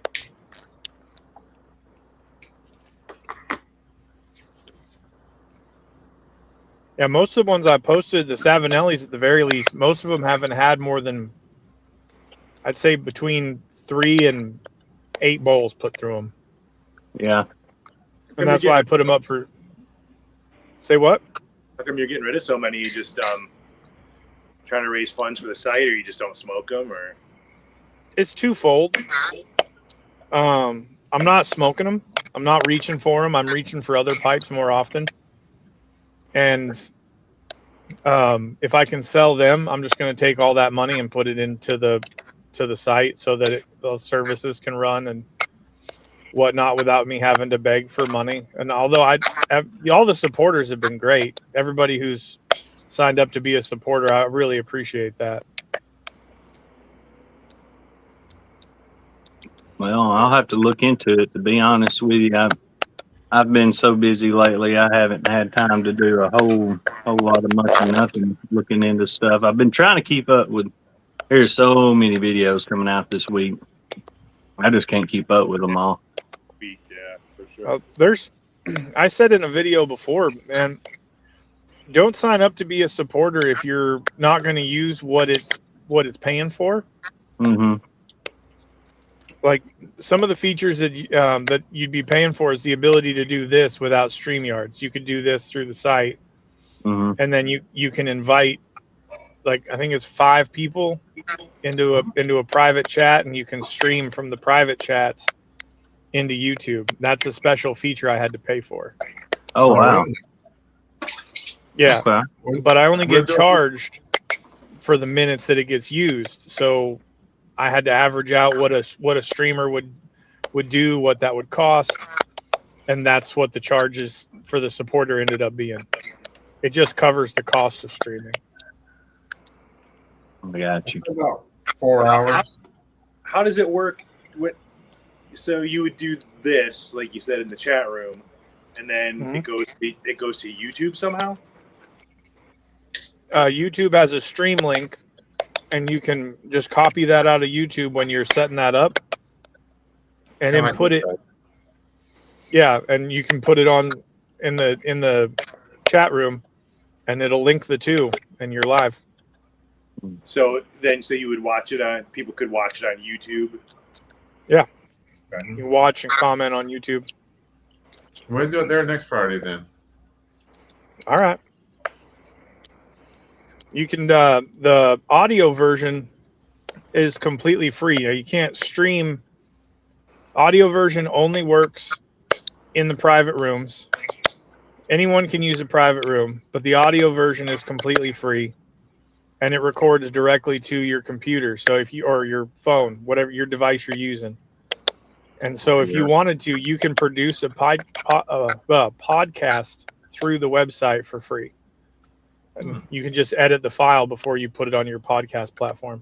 Or make a collab video, like 2 of us can get together, just make a video and then turn around and put it on YouTube. We're not using. Yeah. If you paid for the ability to stream, you can also use a record feature and record it directly to your computer as well. Okay. Yusuf's on here. He said the site's fantastic. Mm-hmm. I appreciate that because He said his favorite 2 people's on there, Garrett and Jonathan. Man, I ain't. Yusuf knows I don't mean any harm by this, but if Yusuf can figure it out, the rest of you can friggin' figure it out. Yeah. Yep. He sent me some pictures of where he's at out in the bush of some lions and leopards and all kind of wild animals. They're amazing. That's awesome. It is a crazy looking place. I couldn't imagine being that close to that wildlife like that.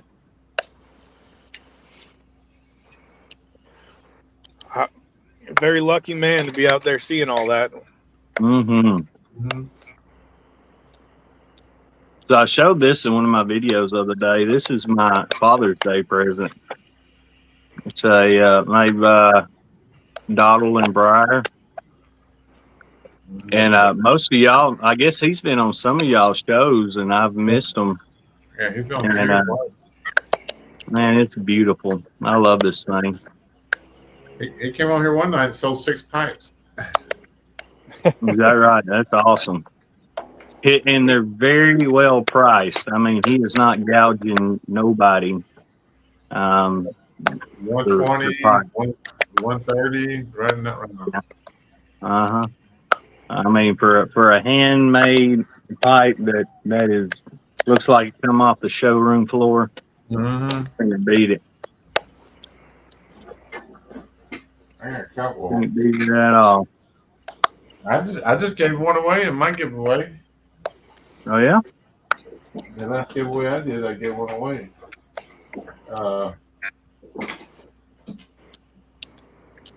Life with a Pipe won it.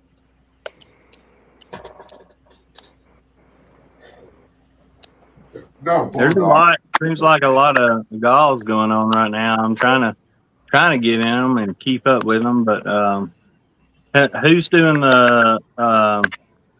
He's a pipe maker doing the 250th anniversary. Rooster. Brewster, that's it. I still got to get in his because I think what the cutoff date is July 4th. Mm-hmm. Heritage Pipe Shop, they've got one going. I keep seeing on Facebook. Their limited run of 76 pipes, and then the giveaway is going to be for the 17th one. So it reads 17-76. Oh wow, Pretty cool.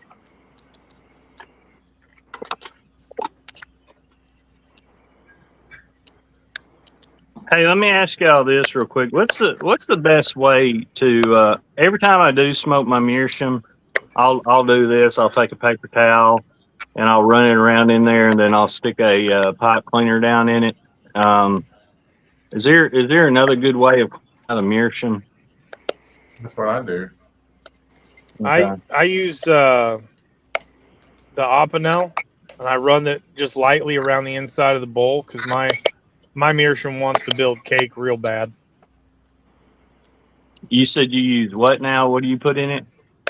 An Opinel knife. A knockdown knife. Okay, I hadn't heard of that. Like the one I won in Alex giveaway. Yeah. I get the kitty one with the rounded blade so I don't end up accidentally carving up the inside of the bowl. Mm-hmm. But that's been working really well for keeping the cake buildup down on the inside of that meerschaum. It seems like the, like somebody said a while back, when Captain Burley Slice was talking about getting one at the Muletown Pipe Show, they said be careful of how they're drilled. It could be an issue.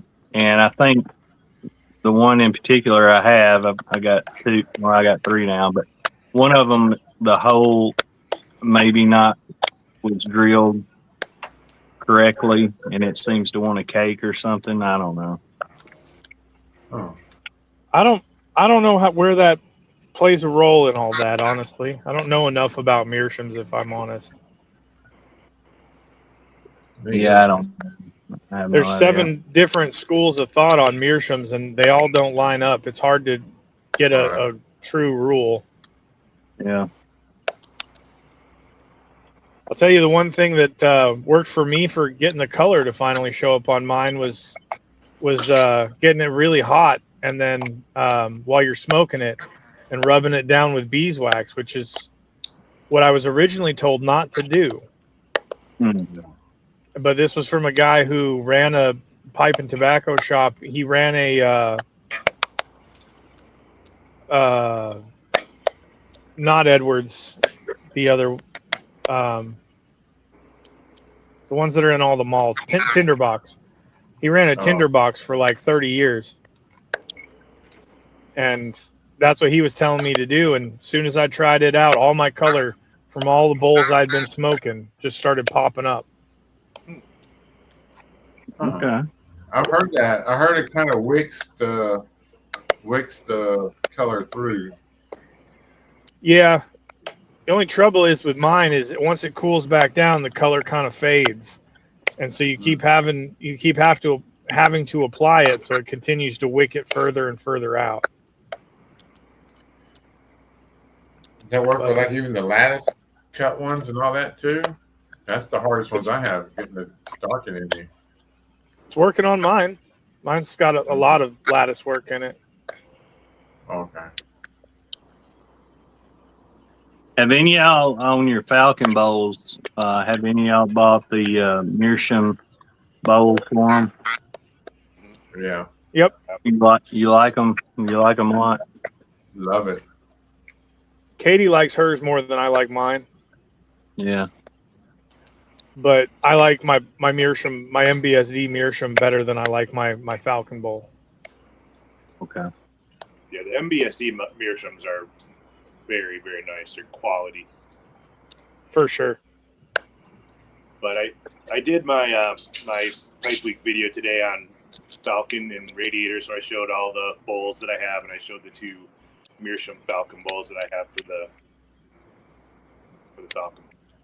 I hadn't even seen that one today. I don't blame you.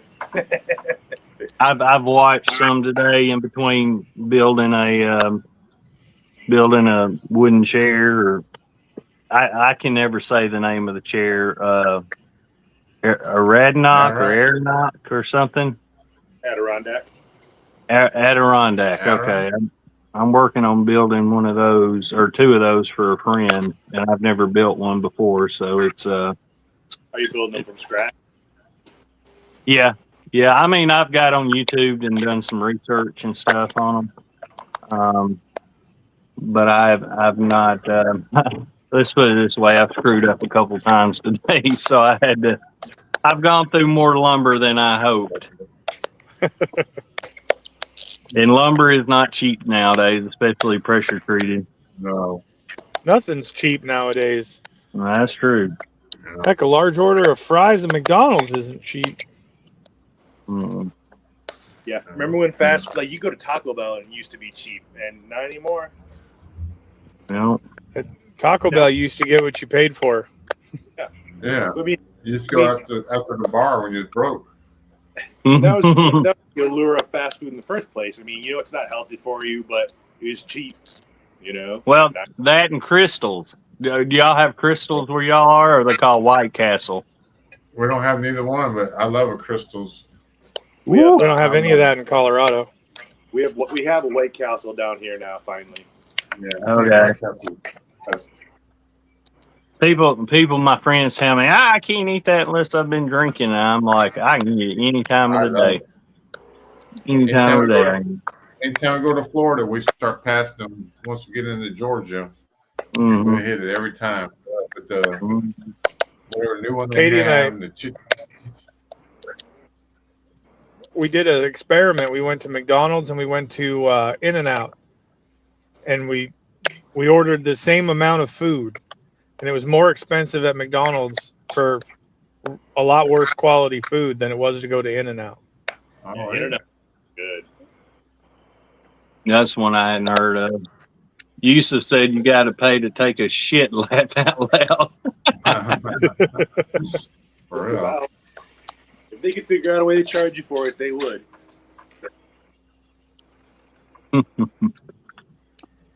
Yeah, that's the truth.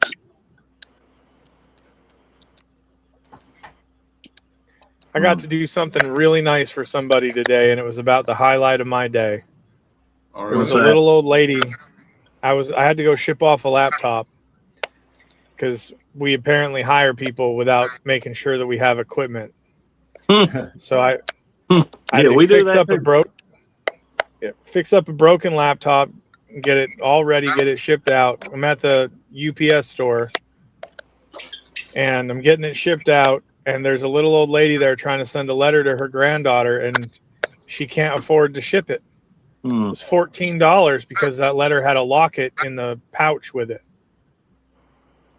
And she's pulling out all of her change, and I just swiped my card. Sometimes it's just that nice to be nice. That was the best part of my day. Yeah, that's awesome. That's really good. I can definitely afford it because the company's paying for me to eat right now. Yeah. I have people come in the Saving Way where I work part-time, the thrift store, and I mean, things are dirt cheap there anyway because the Saving Way sponsors a rehab facility here in Huntsville. All the proceeds go to that rehab facility. But anyway, people come in there that can't even afford a few dollars and stuff, and I'm kind of the same way you are. I'm just like, because I'm supposed to be there for security purposes, but I get bored. So I start helping out. Like I've learned how to run the cash registers. I've learned how to put up clothes. I've learned how to do different things. And when I work cash registers, I'll be like, I'll take care of that. So, Yeah. but yeah, it makes my day to be able to help people out like it made your day to do that. and she'll never forget it. I guarantee you that. Oh yeah. I heard her going on my way out. She was telling people that were sitting at park benches along the building there about how somebody paid to ship her package to her granddaughter. How wonderful it was. Mm. Yeah, you think about it. You get wrapped up in the world, but I've got it pretty good anyway. Even though I bust my ass for it, some of these people out there, just especially these elderly people on fixed incomes, depending on Social Security and all that, it's heartbreaking. It is, and everything's only getting more expensive. It's getting harder for everybody.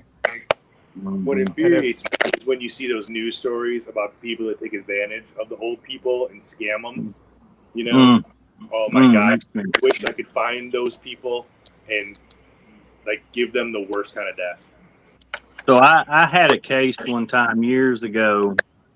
I'm in Huntsville. We're the Rocket City. We had NASA, all that big stuff. So one of the original German, German scientists that came over here. Anyway, he had long died off, and his wife was still living, but she was very elderly. And same thing happened to her. She lost one of those scams over $400,000, and it was overseas, and there was nothing I could do for her at all. She gave these people $400,000, and it's a horrible thing. There's probably a special place in hell for those people. Sure hope so. I think there ought to be some sort of, they have all those campaigns where they put out special messages. Yeah. I think we as a society just need to put out just a general rule of thumb that if you haven't shaken that person's hand, don't send them money. Yeah.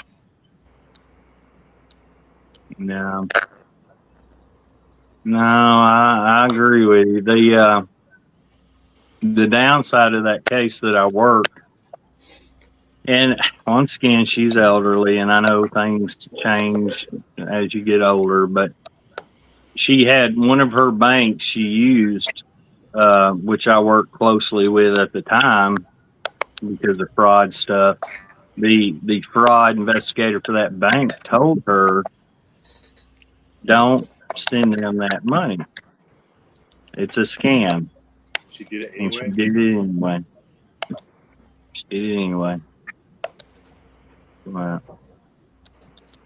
Yeah, I guess according to my little brother, my mother's been doing a lot of that.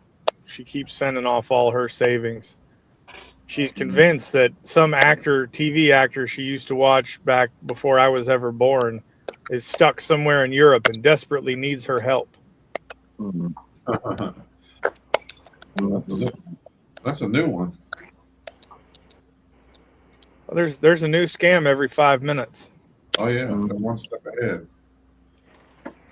How many calls a day or texts a day do y'all get from these scammers and all that? I get about 5 to 8 a day, I think. I actually enrolled in one of those services to delete my information that's being sold. Mm-hmm. And since I did that, I'm only getting 1 call a day. That's nice. I never pick them up, but my car one time picked it up on its own. How in the heck it did it, I don't know. And it seems like ever since that happened, they send my phone number out to everybody else saying, hey, this guy answers his phone. Oh yeah, they resell those lists. Mm-hmm. Yeah, that's part of what I pay for with that service. It constantly goes and looks and sees if my number's being sold, and then tells them that they have to delete it or face criminal charges. And Mm. Oh, nice. my number was found on 900 different websites that they were selling it on. Wow. I'm sure y'all are if y'all are like me, I've had my number for I mean, 40 something plus years, same number. So, Ever since I was a sophomore in high school. yeah.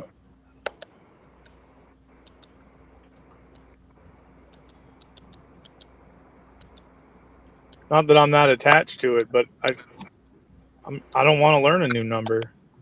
I'm the same way. I've gotten bad. I'm so bad now. You know, back in the day when you're a kid, you knew everybody's phone number by heart. Now we got these cell phones, and you don't know anybody's number by heart. Nobody. I only know my parents' number still. That's it. Yeah, I know Katie's. That's about it. I know my wife's, and I think that's it. That's the only one I think I know. House of Manners and Pipe Geeker in the house. Howdy, gentlemen.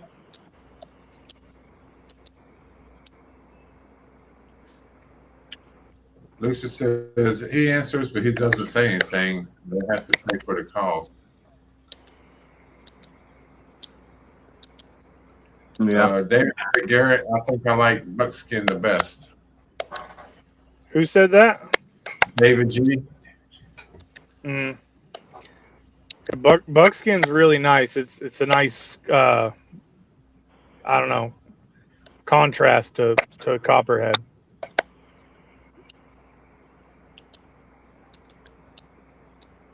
House of Manners said the answer like Robin Williams and Miss Doubtfire. Get back in yourself. Hello.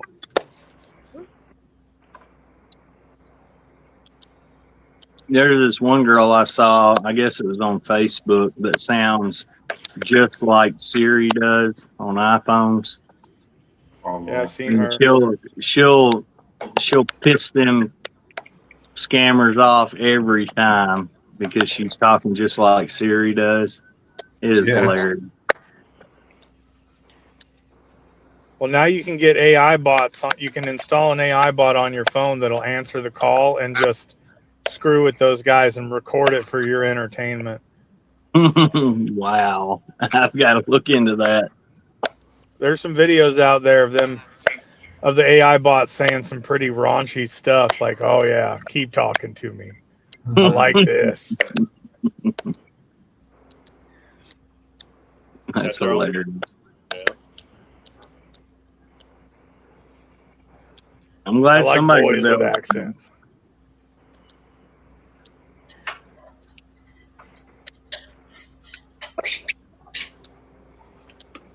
Turn some lights on. Y'all got anything planned for the weekend? Not this Go look for- weekend. Next weekend probably be a big one, so just gonna take it easy this weekend. I'm gonna drive around down here and see if I can find some more 1492s. They've got a it's the 4th anniversary of the Pipe Lounge, I think. They got several stores. They got one in Florence, one in Huntsville, and one in Gunnersville. And the one in Gunnersville, it's their 4th anniversary, so they're gonna have like 20-30% discounts. They're gonna have food, they're gonna have live music, drinks and stuff. So I'm probably Gunnersville is about 45 minutes drive from me. Not too bad. Me and a buddy of mine I work with is going to go over there and probably see what it's about. Supposed to meet up with Slinger tomorrow for a pipe. Oh, that's cool. Oh, heck yeah. Yep. You guys ought to live stream that. Yeah, Mm-hmm. or do a video at least. Yeah, we'll probably do a video. But yeah, maybe we'll try a live stream. I think we're just going to end up going to a park because he lives kind of way out on the west side, and we were trying to find a place to meet in between. But there's really only like a couple cigar lounges that don't really allow pipe smoking. So we're thinking maybe we'll just go to a park or something. Don't that make you mad? I was out of town a while back and went in there, bought a cigar, a really good cigar. I liked it a lot. A Perdomo Legacy Series, which is a really good one.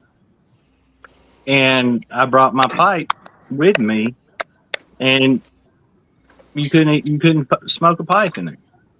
You had There's to a lot of that with that, which you bought from there. here in Florida. There's a lot of places they even sell pipes and pipe tobacco, and they won't let you smoke a pipe in their lounge. Cigars only. That's crazy. Yeah. Mm. Every time I come across one of those shops, I just don't go back. Well, I'm the same way. I wrote that down. Hey, put them on the site so we know which ones to avoid. I am not dedicating any space to those people. Yeah, if it's worth going to, it'll be on there, right? Like, I went to one today, really, really small shop. Like, it'd be too small for a barber shop. Like, a lawyer should have an office in this little shop. And they had, I'd say, 80 plus different kinds of cigars. And then they had 10 different tins of Peterson. They had Bell's Three Nuns, and then they had a bunch of pouches. They had Half and Half and Borkum Riff and Captain Black, but they still had some Sutliff stuff. I put there.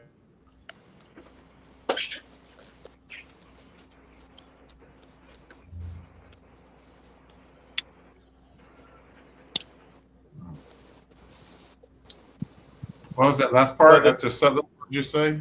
Okay. I'm sorry, something happened. Yeah, my internet or something went out. No, I think it's all of us.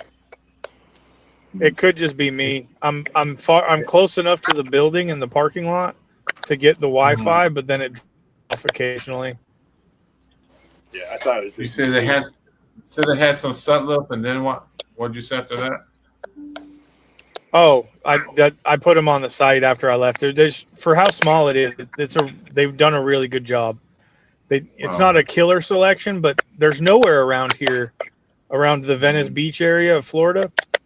There's almost nowhere around here to get pipe tobacco. I've come across 4 or 5 places. Most of them are smoker friendlies. But the smoker friendlies I went to, they're all labeled Tobacco Depot. It's like a sub sister group. They have reamers, they have filters, they have almost everything you'd need. And then they have the rebranded Sutliff bulk. And those are in all of the smoker friendlies. So you can still get the Sutliff vanillas and stuff. Okay. And a lot of the Tobacco Depots I've been to have lounges, and they're happy to let you sit and smoke whatever. You don't have to buy from them. Free Wi-Fi, sit down, work if you want to. It's been pretty nice. Okay. That's a good place. I've never felt more welcome in a smoker friendly than I have at those Tobacco Depots here in Florida. Mm.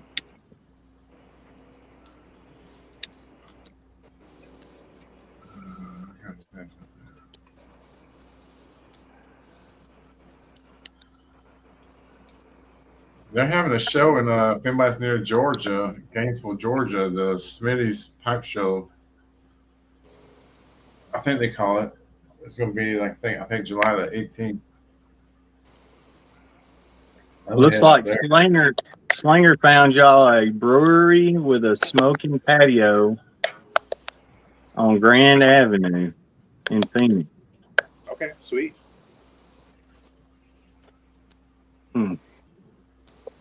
Better than a park. Mm-hmm. It'll be a little harder to do. Well, it'll depend on how. It'll depend because it's a lot of people won't sit outside in the summer because it's so hot.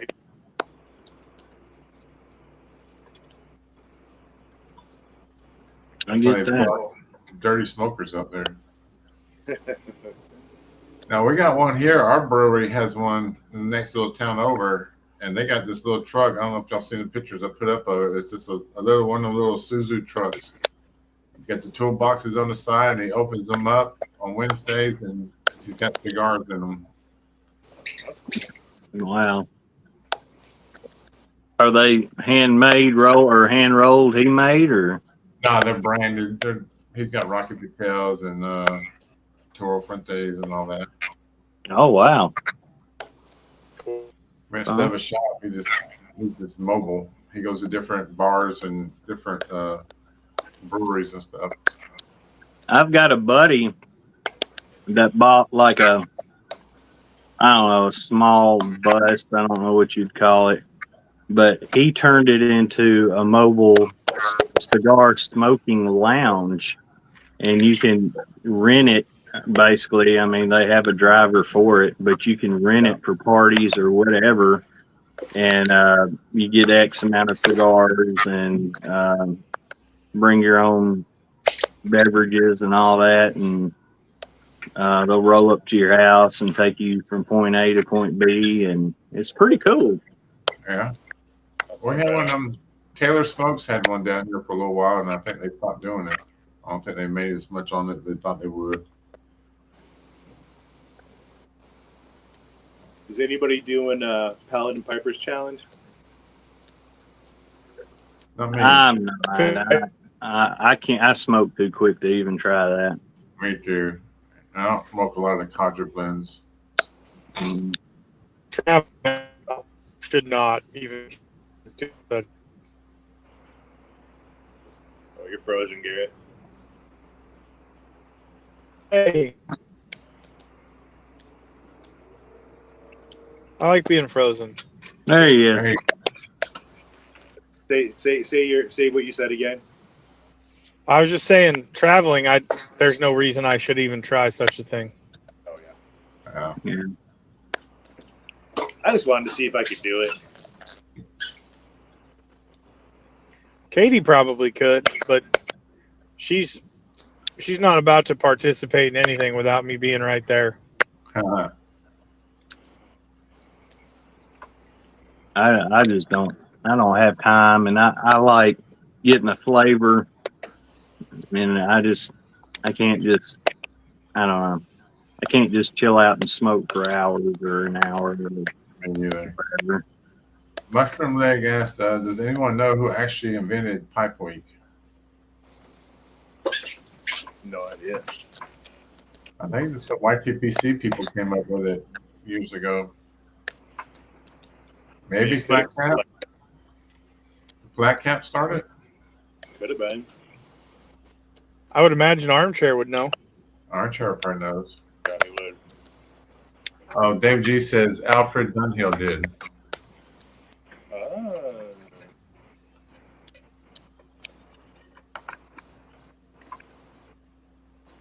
Just broke out and loaded the Sketcher. I don't know if you can. Oh. That's nice. Yeah, you Little showed bull that. moose. Yeah. I really like this pipe for a knockoff of a Doodler. It's a nice pipe. Oh, Yeah, who has Walt, the you recognize that one? Yeah, the Rossi. Well, no, it's not a Rossi. I can't remember what was on it. It's the one I got off of you at Muletown. Yeah, I forget. It's not the Rossi. It's the other one, Savinelli thingy. Yeah. Marina? I can't even remember, and I can't read it right now. Anyway, it's too dark out here. It looks Smoke's good. real good. I love the stem on this thing, the rustication Yeah. on it. That's the only reason I got it. I like the stem on it. I'm getting a beverage. Be right back. He said that, and I'm about having to get one too. That's what I loaded up. I don't know if you can read that. It's a little shiny. The bull snake. That's Perique. They're one.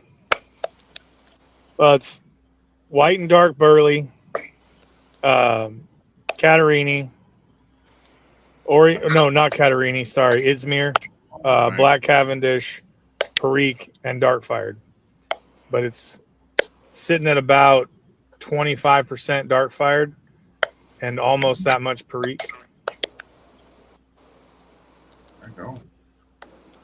I think I'm gonna need to dial the dark fired up a little bit, and then it's got a dark rum topping. Oh.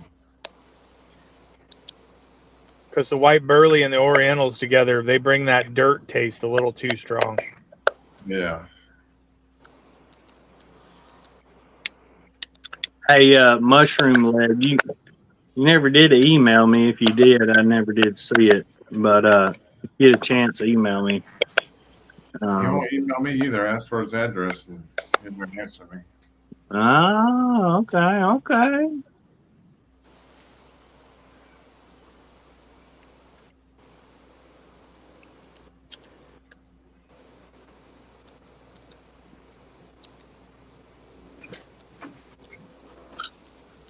It's funny. I'm trying to watch the TV while I do this, trying to keep up with the comments. It's a delay. And it's such a delay, but I see the comments. It seems like pretty quick, but everything else is delayed. When I normally when Chris does them, that's what I do. Just watch it on the laptop and film with my camera. But it's such a delay, it's hard to keep up with it. Yeah. Thought about I got- loading up I got a tablet here I could do that with, but you guys do a good enough job. I'm just now watching myself show you the pipe, but I'm still getting updates coming in. Mm-hmm. I watched some of Dakota's chats. Maybe it's East Texas guy, but sometimes you can tell somebody their chat's on delay. They'll be talking about something that they were talking about, 20 minutes ago. Like they went back on the video or something and didn't catch it back up, and it's hilarious. Somebody said somebody's mic is picking up some external noise. My dogs are barking in the background. I don't know if that's it or not. There's a clicking noise, I think, on yours, Jonathan. Yeah, it was happening last week or the week before too. Yeah, Dakota did it last weekend. But I think it's the website. Yeah. It sounds like someone walking with flippers across a wet floor. That is what it sounds like. I can hear it. I've got you guys through my little headset here. You hear clicking? Hey, Roberto, What's going on, fellas? how you be? what's up, man? Man, Hello? I'm fantastic. Fantastic. You guys look good. What y'all up to, man? Just smoking dope and drinking beer. That's right. That's my kind of Planning people our right next there. 5K run. Maybe the smoking part for sure. Oh, What are you man. smoking, Robert? Cigar? Yeah, it's a CLE 25th anniversary. Very, very nice. And I'm drinking a little. Woo! Cheers. Oh, very nice. Michter's Rye.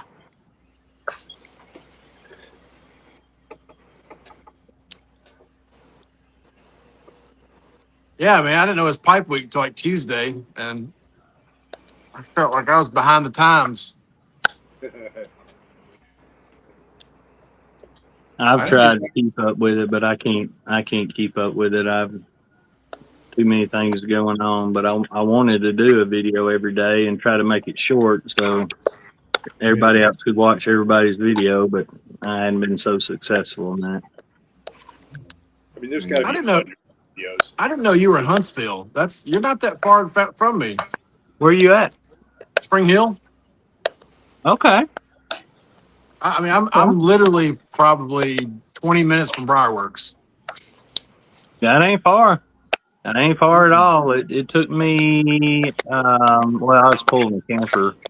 It took me right about an hour, I think, to get there to Pipeworks. Yeah. My mom used to live in Harvest. Okay. Yeah, when I was a deputy, I worked out there a lot. And now Harvest is completely blown up. It's like its own little city now. Well, if you were a deputy there, you probably got called to my mom's house several times. So Surely you didn't do nothing. I didn't say I was there. He's not admitting to a crime. No, Oh, no, man. no. Shoot. Do I look familiar? Mm. Here, let me put my hat. How about now? No, man. Hey, Nesto, there is actually somewhere pretty close to Harvest. I don't know if it's still there. It's been a long time since my mom lived down there, but probably like 10 years ago, there was a really cool craft beer shop around that area. You know what I'm talking about? Man, I can't say that I do. There's some in Madison, which is not too far from Harvest. That's probably. I bet that's where they were then. Yeah, there's and I couldn't tell you the name of them.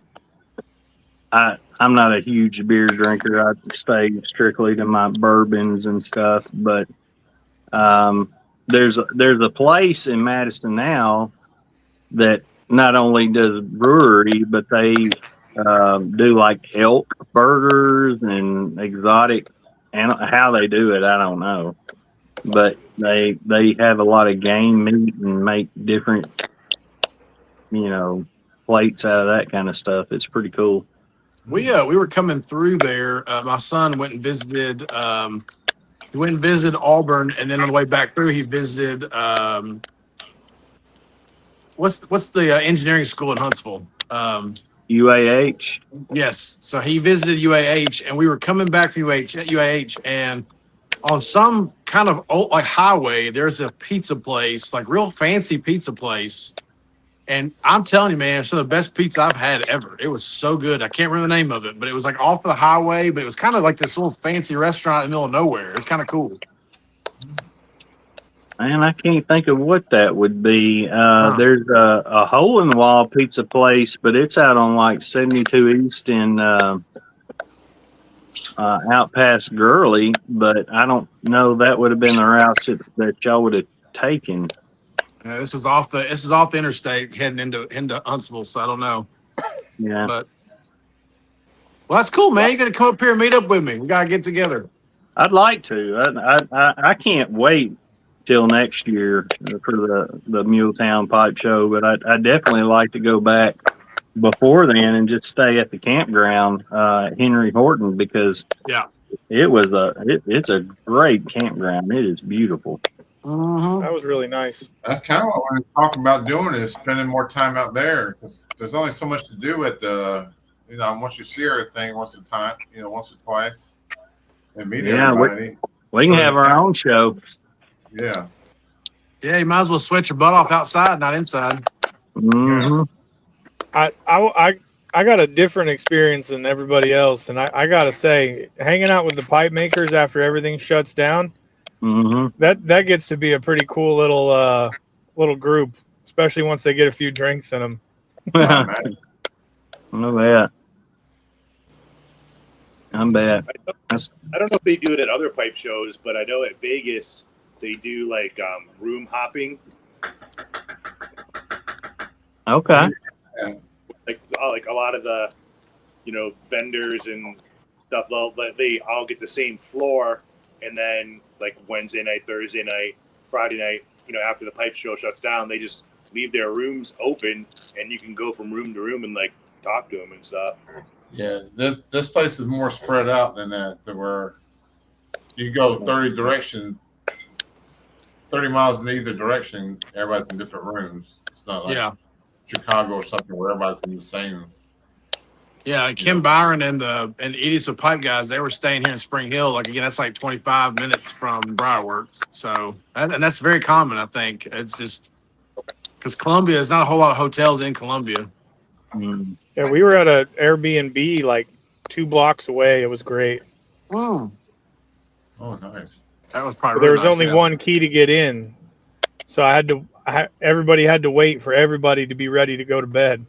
So we're going to bed at like 3 a.m, getting back up at 7 to go get breakfast and head back to the show. I think I would have left the door unlocked and just slept with a gun. And if you didn't recognize them when they came in, just shoot them. They should put one of them code numbers in the doors. What's the code word? What's the code word? Yeah. Frog Morton. Frog Morton. I got to meet some pretty cool people though, hanging out, waiting for the pipe makers to be done. So 2024 was the first one I ever went to, and I got there on Friday night. Was it Friday night? Might have been Friday night. The show starts on Saturday, so it was Friday night, yeah. And we got there really early in the day on Friday, and so we got to go in the back during the setup and all that with the pipe makers. I got to meet a lot of guys that way. That was how I really got introduced to the pipe community, actually, because at that point in time, I had really only been smoking a pipe for about 8 or 9 months. So Tom from Malcolm's Pipe Shop introduced me to everybody. It was the coolest thing. Like, I met people that I had, all kinds of people.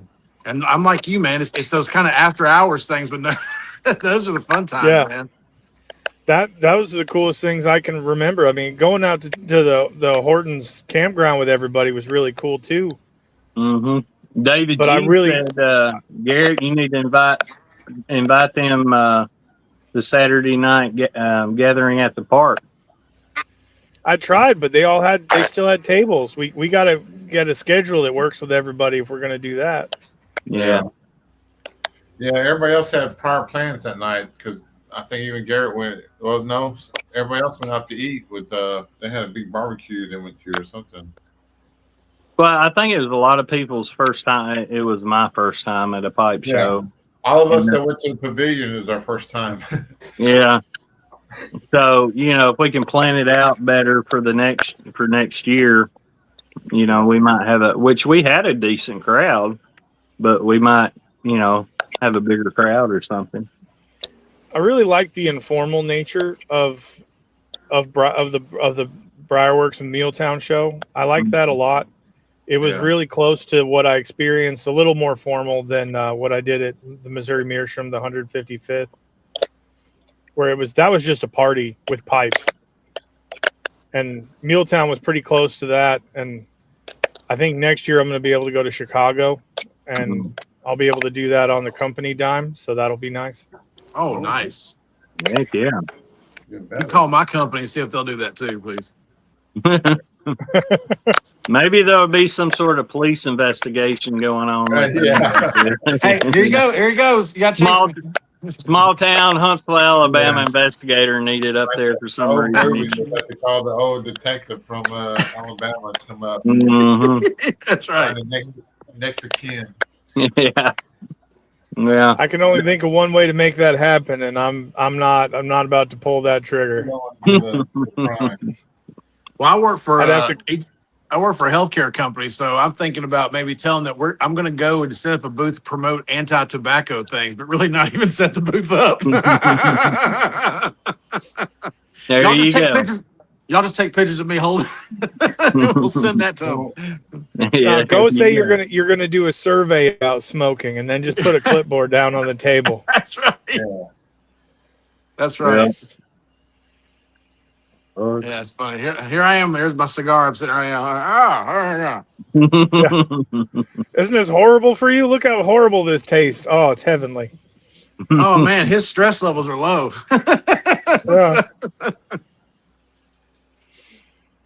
Yeah. I'm telling you though, if y'all get to try that Legacy series of Perdomo, I think it's Perdomo's Legacy series. It is really, really good. I go back and forth between the Connecticut and Maduro, but I lean more towards the Connecticut. It just is a smoother, I don't know, mellow taste for me.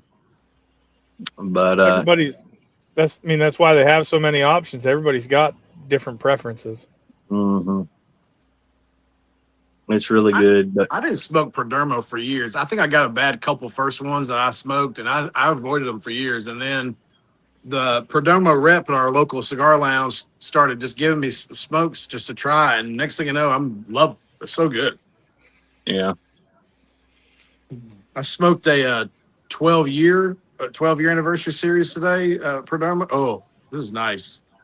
Wow. That's a big old stick, too. It took me forever to smoke that thing. That's like crap.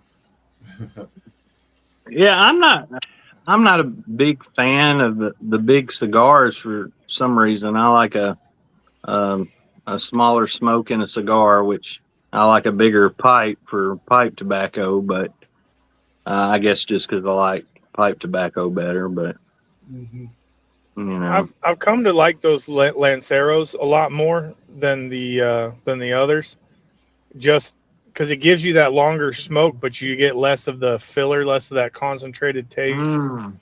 Kind of like with the pipe, you get all the flavors all at once. mhm. There's less subtlety, I think. Love it. I think maybe that's Speaking what my I'm language, going for. brother. I've been trying to tell people for years, if you like any cigar, if they have a Lancero and a Vitola, if they have that, get it, because I promise you, it's probably the best smoke of the whole series. I love Lanceros, love them. It's my favorite thing to smoke if I can find them. I like a Stovepipe is the reason I even tried a Lancero. the nubs, the nub Connecticut's, and the nub what's that other one? It's a light leaf after the Is it Connecticut. Habano? Habano. Maduro? Yep. Habano. They're both excellent. That's made by Oliva. Oliva is a great brand, man. They are just they're also, I'm not sure if y'all know, but have y'all heard of Mayflower cigars? That's a newer brand. The guy who's on YouTube, Daily Wire, Michael Knowles, that's his cigar brand, and it's made in the Oliva factory as well, and they are so good cigars. If you like Connecticut's, try to find the Mayflower Dawn. That is a fantastic. Yeah, that is a fantastic smoke in the morning with coffee, man. You'll love it. I'll write it down. And I'll vote that you skip the coffee. Yeah, oh, that's right. You like coffee. That's right. God. That's right. Every time someone goes, it goes well with coffee. Well, I got to throw out all that review because I have no idea what it's going to taste like. And so What do you you drink? don't So what do you like you in the don't like morning? coffee, but do you do the energy drinks or anything? Well, yeah, because most of them are sugar free, so I can get a wider variety of flavors. Yeah. I prefer my coffee. I've tried some of the other stuff, and it amps me up a little too much, I think. Hey, whiskey and hot chocolate, man. That Hey, you can have all the come coffee you on. want. Ooh, come on now. Let's go. I don't know if my work will appreciate that like I do. Let's take I get care of the some screw- patients. Woo! Get that screwball, the peanut butter whiskey, in with your hot chocolate, and it's like liquid Reese's. It's fantastic. That is so funny you said that, because I avoided that kind of stuff for a long time, and then somebody made me a mixed drink with that peanut butter whiskey, and I said, "Oh no, I actually like this. This is stupid. This is stupid good. Oh no, this is dangerous." Go ahead. That's one I can take straight. Warm, straight. I don't care. I'll take that one all day. You know, up in Gatlinburg, they have all those moonshine places, which, you know, probably not real moonshine, but No, they make they make a sipping coffee, or you can put it kind of like Bailey's or something you can put in your coffee. Yeah. Or just sip it, and it's actually really good, though. I like it a sounds lot. good. I made a drink the other day that I can't believe I'm going to say this, but I actually liked it so much, and it's for summertime. It was hot. It was out outside. We had been working outside, and I just wanted a nice little cocktail. So I saw this guy online make this, but he took a little bit of tequila, and he took a mason jar, put 2 ounces of tequila in it, 1 ounce of fresh lime juice, and then y'all remember the soda Fresca? Yes. The grapefruit soda. And he poured the grapefruit soda on there with a fresh lime. Oh my. That went down like water. I was just this is good. I think Doc had a Fresca on one of his videos, the last 1 or 2 videos he was drinking Fresca. I'd be honest with you, I didn't know they still made them. Oh yeah, they still make. I bought a 12-pack of them. They're delicious. They're 0 calorie too. I forgot how good they were. I had them when I was younger, and of course, being younger, I didn't care for them. But I hadn't tried one since I can't tell you when. I have no idea. Well, I've never liked grapefruit, but I've found that I actually like grapefruit flavored stuff. 2 of my favorite beers of all time were grapefruit shandy beers. Especially in the summertime, but I don't drink much beer anymore. Yeah, I'm not a big beer. The beer makes me, I don't know, it fills me up and makes me feel kind of bloated, and I don't do a lot of. I drink it more in the summer because I work outside. Might have a lot to do with it, but I tend to go to bourbons more in the winter and whiskeys, and then during the beer in the summer, especially if I'm outside all day, working in the yard or something. I like beer or something just down. Yeah. What's your favorite summer? Like I call them like pool beers. Like when it's hot, like what's the best pool beer? That's what I want to know. I've got mine. Let's see what y'all say. Mine used to be Bud Light, and I drink them till I got a buzz, and I turned sober again. But that put a gun on me real quick. So probably right now, if I was just gonna sit out in the yard and drink something all day, it'd be something like Ultra or something like that. But Modelo's and stuff like that's what I like at night, or Guinness or something. Oh man, I'm a Corona guy. A lot of people don't like Corona or the X, Dose X or whatever it is. I like those. They say they're the people that I've run into on the street say that's horse piss, but I like it. I like too. Doc is drinking Crystal Pepsi. I've seen that forever. I was always a fan of PBRs and Extra Gold, but that's been a long time. Yeah. Gosh, I drank a lot of PBR when I was younger. Mm-hmm. That's what my brother-in-law, I get a PBR and he'd say, you know, that was the blue ribbon winner back in 18, whatever, and it ain't 1 cent. That's right. Yeah. Yeah, I saw that they got a PBR light recently, and I thought to myself, why would they reinvent the wheel? But you know what? It's already light, isn't it? I thought so. Yeah. My favorite pool beer is Red Stripe with a lime. Okay. I didn't even know they still made that stuff. They do, man. It's so good. I love that beer. Oh. Is it still in the little glass bottle with the twist off? Little Pony, man. Yeah, man.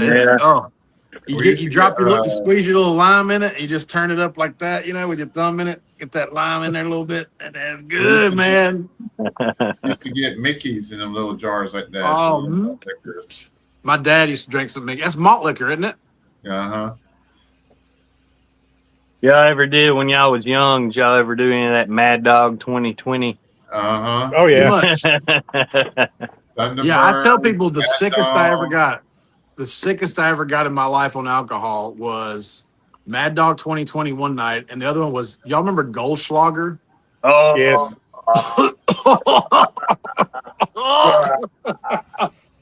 One night in college, I had to drink Goldschlager mixed with Seagram's and Jägermeister.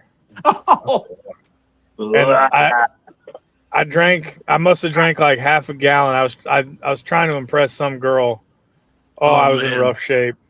Yeah, I'll never do Goldschlager again. That just sounds terrible. I want to do Jägermeister again. I can't do that neither. Everybody kept it in their freezers, and I can't do it again. I never liked Jaeger. Brought it out in almost a slushy form. Yeah. Ugh. Yeah. It was rough.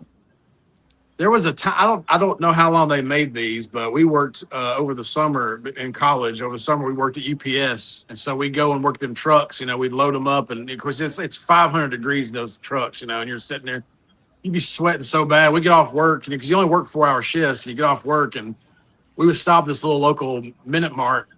And they had this, I think it was malt liquor, but it was like a flavored malt liquor. It was called St. Ides Special Brew. and they came in like orange and grape and like oh my gosh, just thinking about that makes me sick to my stomach to think that I would drink that. But when you only got $4 in your pocket, you get what you can afford. So that's where malt liquor. I learned to drink that in the Marines because the black guy showed me how to drink. You say instead of buying a 12-pack of beer, you bought the malt liquor beer a lot cheaper than you did the. That's why I started drinking Crazy Horse. He used to have it brought from Florida, get Crazy Horse and stuff like that because they weren't going to spend all that money on a bunch of beer. David G's over here talking about Boone's Farm. The Oh. sacrifices we made. Thunderbird. I'm trying to remember the name of that beer. We were all sitting around one night and nobody had any money. We were all broke. And then somebody, you know how it is. You know how it is that when you're young, you reach in that pair of pants you ain't worn in 3 weeks. You pull out a $10 bill and you're like, you think you're the richest guy on earth. And somebody's like, I got a $10 bill. And we're like, man, we're gonna get a 12-pack or something. And we go down to the store, and I think the only thing we could afford was like a 12-pack of Southpaw. And it was like $6.99. I said, man, you know it's good when it's $6.99 for a 12-pack. Hey, I used to buy Old Milwaukee Ice at the PX for $7 a case, and you had a sticker on it for a free bag of ice. Oh, That's a hell of a party. Yeah. Now you can't go to McDonald's with that $10 bill. That's right. Man, those ice beers have a certain flavor to it that I'll never get out of my head. All of them taste that. Look, there's a certain note in that. Ice House. Bud Ice. Bud Ice. Natty Light Ice. Oh. Yeah. It's like a spike was just driven through your skull. Mm-hmm. The Briar and Banner is on. He said, I thought I missed it. No, we up all night. Milwaukee's best. Yeah, Milwaukee's best. Milwaukee. Busch Light. My grandpa drank Old Milwaukee. And he'd drink right after work, he'd buy a little pint of Canadian Mist, chase it with a Sun Drop, and then drink Old Milwaukee the rest of the night. Sun Drop. That's actually that was made about 30 minutes from here. Wow. I didn't know that. Pulaski, Tennessee. That's where Sun Drop was made and born. Wow. I love me a good Sun Drop. Straight up here where I'm at. What is, Walt? Cherry wine. Okay. Oh, yeah. There was a drink called Big Red I loved. I found it one time coming through Alabama. We was driving RVs through there, and I bought a case of them. Have y'all seen Big Red? Yeah, I think they still sell that here at Kroger, yeah. They're still in the South? I love those things. It's almost like a bubble gum tasting soda. Yeah, man. That's some good stuff. I used to live in Florence, Alabama. I went to high school in Florence, Alabama. Oh, did you? Yeah. Wow. Dude, that's real close to here, man. Yeah. My first job was in Murfreesboro on the construction job as a construction laborer. I remember I lived with my aunt for a while. She was a producer in Nashville. She had a few bands, but none of them made it too big. But she introduced me to John Connolly one time. I got to go on his tour bus, and she had an Italian country singer that didn't work out. He looked kind of like Paul Stanley, probably 30 years ago. You said Italian country singer? Yeah, Italian country. I forget his name. That's like the movie Rhinestone with remember with Rhinestones, yeah. Rocky Balboa. He looked like if you've seen Paul Stanley without his makeup on, that's what he looked like from Kiss. Oh wow. And then she had another one called Atlanta. It's almost like Alabama, the band Alabama, spelled with the A's and all in it, but it's called Atlanta. And I don't think they ever took off. But hey, Piper Oakey's on. Somebody said he's back on YouTube now. He's making videos again. Yeah, I got to get over to his channel. I just found out about it like maybe today from somebody. I think that's when he started making videos. Started making videos last year about this time. I saw Hobbiton Piper made a video recently. He hadn't had anything out in a long time, and he did a video from Ireland. Oh wow.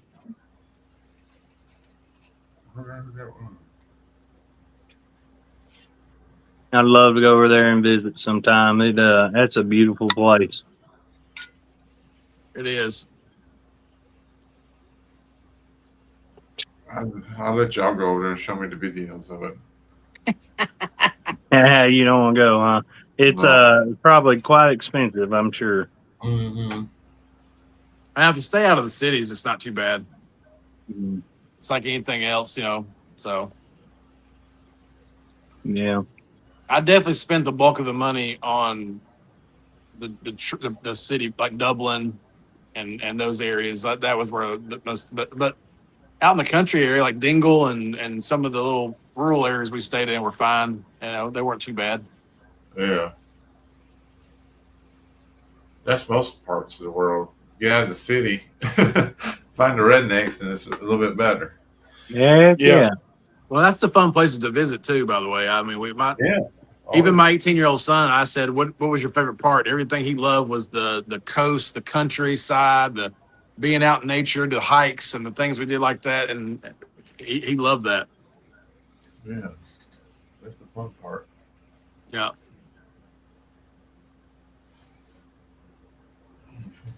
Trying to break up a flake over here that I overcooked. I like my flake medium rare, man. Yeah. Yeah. Oh, this one's well done. Burley in them. You're eating jerky, huh? I didn't want to give it to anybody because it just turned black towards the center. I had too much thermal mass on my form when I was pressing these.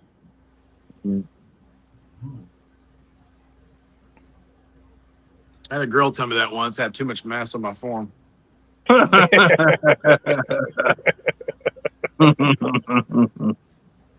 Yeah, I can't get that lucky. Then she woke up. Oh, never mind. It's you. It's you again. Looks like a button on a fur coat.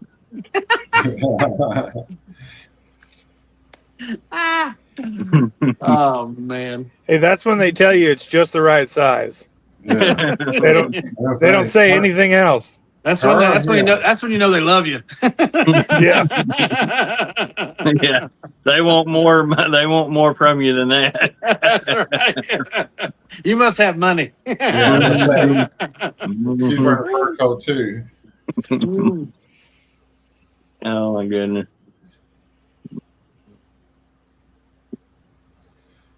Peter Stokkebye's night slices.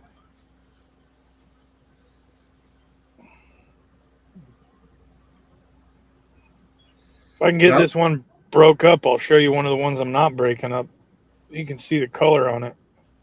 But, oh, good Lord, I overdid it. What happened to Cactus?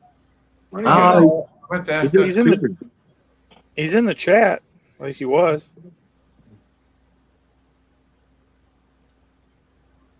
I don't know. Cactus, what He's like- happened? He smoked too much dope and drank too much beer. He might have been the one popping.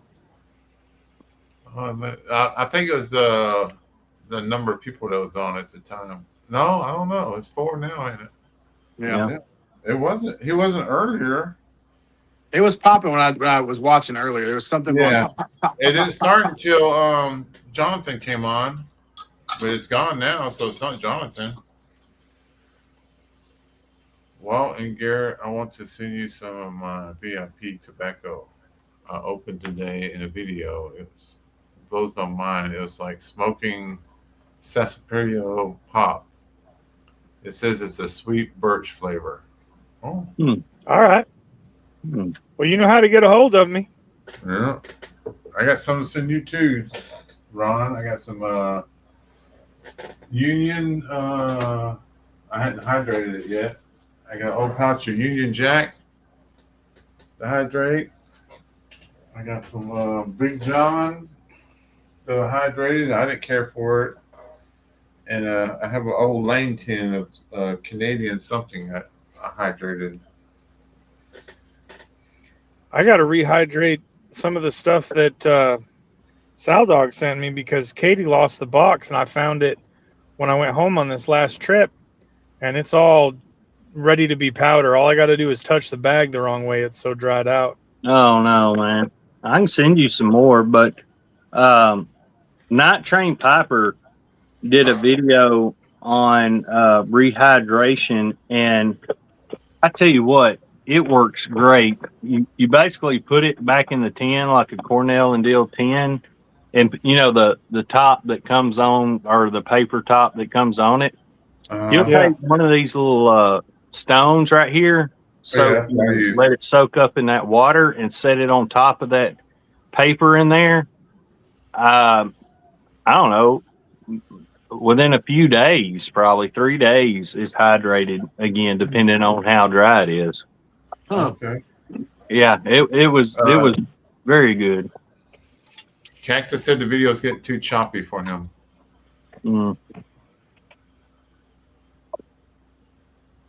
Like one of these right here. All I did was just set it back on top and put one of those pucks on it. I can't remember what they call them. I did the same thing. I dropped that thing right into the tobacco though. Here, I'll show you one of these flakes. I only did it on the buckskin. I overdid it. See how it's all black right there? Yeah. And like glossy. Yeah, it got too hot, and the Maillard effect, I think, is what it's called, where the oils actually leach out of the leaf, and it makes a really solid plug. Like you can see it. I don't cut that. I press it down to that in a big wide sheet. But like this direction, it would be all black. Yeah. Smoke's great. Just looks like shit, and it's hard to break up. Just cut burnt ends and sell it as something else. No. So at Muletown, I can't remember the guy's name. This right here, perfect cutter for plugs or flakes or whatever you need it for. And I thought it was reasonable price, but it is super sharp. I think it's Damascus, which Slinger may know more about that kind of the metal and stuff, but it keeps an edge on it pretty well. That's good stuff. I forgot who that was that had those. He's a pipe seller, wasn't he? Yeah, he was right next to the pipery guys, I think. That table that you were living at, Walt. Yeah, I bought all them cheap tables. Cheap pipes. There wasn't a table with tobacco tins. You didn't dig all the way through 3 or 4 times. Well, what's funny is I'd be standing at a table looking at a pipe, and Walt just showed out of nowhere behind me and go, "You need that pipe, and walk right on by me." I'm like, what? One of these things right here actually works pretty decent. They're not too bad. Like an herb chopper? Yeah. I don't remember. I got a version. I got a version of one of those for the flakes. They hold an gang fight too. Yeah. I'm gonna see how it does when I do the whole leaf plug. But I'm gonna need some of Walt's guidance on de-stemming. I've not done any de-stemming, and I just got all the whole leaf in. I just been tearing it down the main stain, the main vein. I started out cutting them, and I started reading more and more about it, and everybody else was saying that they just tear it down the stem, so I just started tearing it.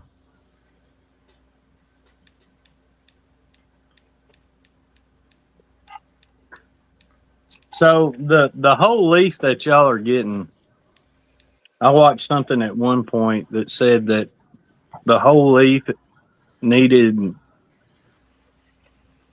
either needed to age or needed some time to get the pH right, or is that like horse shit? Or I think so. Okay. What I mean, it when mellows it got a lot to with me, age. Hmm.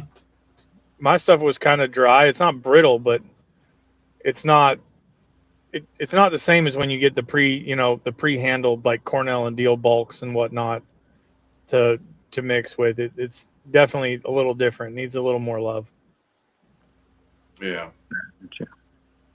But if you grow it, a lot has to be done to it. But when you buy it from like whole leaf and stuff, a lot of it's already been kilned and stuff like that. You don't have to worry about the birdies being real rough. They're still a little rough, but not real rough. Where are y'all allowed to say where you get it from? Yeah, I get whole leaf, leaf only, and total leaf. It's the three I've been using. Yeah, mine came from Total Leaf and Leaf Only. Total Leaf is nearby because I can get it almost the next day. Okay. But they're a little bit higher. So like Latakia and Perique, I think I buy from a whole leaf. Is that like the Total line of leaf? No, it's much different, much better. I got some of that lower grade Rustica from, I think it was Total Leaf. Oh, yes. I'm not looking forward to getting that ready for a plug. I'm not looking forward to that. It may be exaggerated, but they say wear gloves. It will go through your skin. I'm not worried about that. I like nicotine. It's fine. Yeah. If I need to take a nap halfway through, I need to take a nap. Just put it on your hand like Dakota and just get a bump of it. Yeah, it'll be fine. Yeah, you'll be good. You're all right. Why's your nose bleeding? So let me ask you this about snuff. Y'all may or may not know the answer to this. Could you take tobacco and put it in, say, like a coffee grinder and grind it up super fine, thin, and do it that way? Supposedly there's people who do. Mm-hmm. I myself would try to replicate what they do at Gowith with that cone that just rotates around like a mortar and pestle thing that just never stops. I would try and get some sort of contraption like that. Mm. Okay. Yeah, Montana Piper says there's videos on it.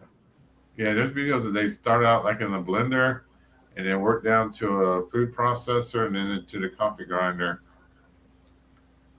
And then a slap chop. It's like an old video though. It's like a 12-year-old video or something. What I've seen. He made it look delicious. He had coffee and maple and all kinds of shit in there. Okay. I saw a video from Australia that I thought was pretty cool. Some guy, he made a plug, a giant plug, and they're making their own cigarette tobacco. And he was cutting flakes, but he was cutting them just like razor thin. And he hand built this whole thing. It's got an electric motor that runs off of a differential, and then the differential, not like a full-on auto diff, but like much smaller. But then that one gearbox takes care of feeding the tobacco with a ratchet that's running with that all thread going all the way through it, and that pushes it forward, and then it's got a blade coming down every like 2 seconds. It's pretty cool. Sounds like it. I want to check that out. I mean, I'm asking a dumb question, but as far as like your flakes and stuff go, I mean, if you had it pressed really tight, could you theoretically use like a sandwich slicer to like slice thin, like, or no? Is that not going to work? Well, not with what I've been doing, but I imagine, well, no, because the sandwich slicers, they use a rotational blade. That's going to tear that tobacco up. Oh, yeah. Okay. Yeah. I guess I'm not thinking about how I guess the fibers, you're thinking it's a little, yeah. Okay. Yeah. I think that's what, in my experience with what the setup I have, that's what I would see. Yeah. But I'm using a 10-ton rosin press. Oh, wow. I'm not going to 10 tons of pressure. Sure. I just, it has a gauge and it's got heating pads top and bottom. so I can do some stoving and whatnot, and it works really nicely all at once. That's pretty cool.